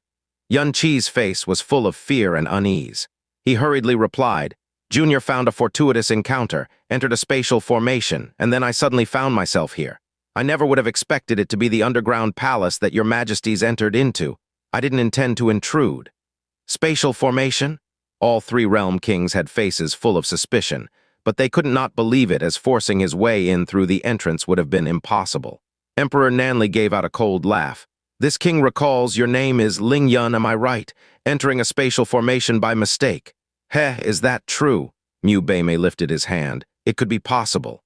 This secret realm has countless secrets about it. For example, this underground palace's ceiling formation was only just discovered by us yesterday. Ling Yun, since you entered by accident, please go back to the entrance. When you head out, report this king's name. No one will make things difficult for you. Make yourself scarce." Emperor Nanli couldn't be bothered to give him another glance. Xianxia didn't leave as they had expected. In fact, he started to speak. "Your Majesties, as this junior was walking here, I accidentally heard that there was a poisonous miasma blocking your way, making it impossible to enter the underground palace. Are you referring to this green fog of poisonous miasma?" Mu Beimei looked at him. "That's right, but this doesn't have anything to do with you. Just leave quickly. If it's because of this poisonous miasma, this junior has a solution to dissipate it." Xianxia continued. This sentence of his caused all 3 realm kings to look at each other. Emperor Nanli broke out into a big laugh. "We can count on you." "Ha ha ha ha." Mu Beimei shook his head and replied sincerely, "Little brother, having said this, perhaps you have great accomplishments in the poison arts, but this is not any ordinary poison. If not, it would not have stopped us 3. Then, may Junior make a bet with your majesties?" "Oh." Mu Beimei lifted his eyebrows, revealing a smile that wasn't a smile, it was more of interest. Xianxia lifted his hand and pointed towards the slow, swirling greenish miasma. "If Junior can dissipate this miasma and help your majesties enter the underground palace, then I would request that you allow me to follow you into the underground palace in search of the immortal Emperor Grass. What do you think?" He had the sky poison pearl on him. Passing through this poisonous miasma zone or dissipating it was easy as turning over his palm. The 3 realm kings had no other choice. Now that they were stopped by the poisonous miasma, this was without a doubt an extremely good opportunity for Xianxia. The only thing was that, although he wasn't afraid of the miasma, accompanying all 3 great realm kings in charging in would without question be seeking death. He thought of this similar idea of appearing before them, making them relax their guard, and then using the excuse of scouting out the poisonous miasma to disappear within and then explore the underground palace by himself. But to do this, he had to be very detailed and precise. As long as his aura left the poisonous miasma, their senses would detect it, and if any of them made a move, he would definitely die. They were 3 great realm kings after all, not some run-of-the-mill fools. Finally, he chose this plan of winning together. Although it would raise their suspicions, it would not incite any killing intent. Ha ha ha ha! Emperor Nanli looked at him, laughing madly. Scorn and ridicule filled his eyes. Just a little divine soul realm junior, and you're dreaming of joining up with us to search for the immortal Emperor Grass. Old man Mew, this benefactor of yours, is not only ignorant and arrogant, he's also a greedy toad. Ha ha ha! Han Quan snorted coldly. His face also showed that he didn't believe what Xianxia had said. Old Fox Nanli, some words shouldn't be said too soon. Mu Beimei softly sighed. He turned to Xianxia with a very serious face and asked him sincerely, Ling Yun, this poisonous miasma is incomparably strong. Trying to dissipate it is no small feat. If you can really do it, it would be doing a really big favor to all of us. Of course, you would have the qualifications to enter into the underground palace with us. If this king doesn't object to it, neither of them will have any objections either. HMPH, what if he can't do it? Emperor Nanli scoffed once more.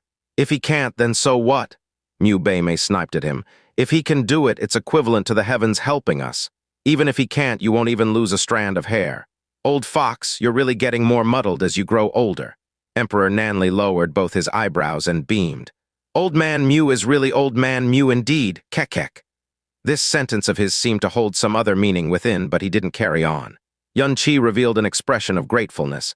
I thank your majesties for allowing me this opportunity. Seniors, I will definitely not disappoint you. However, should Junior succeed and we enter together, if I were to be the one to find the immortal Emperor Grass, then it'll belong to you, of course. Xianxia didn't expect that before he had finished speaking, Mu Beimei had laughed and gave his consent. Before we entered into the underground palace, the 3 of us had an agreement that if any of us found the immortal Emperor Grass, it'll belong to that person, and that we're not to try and snatch it.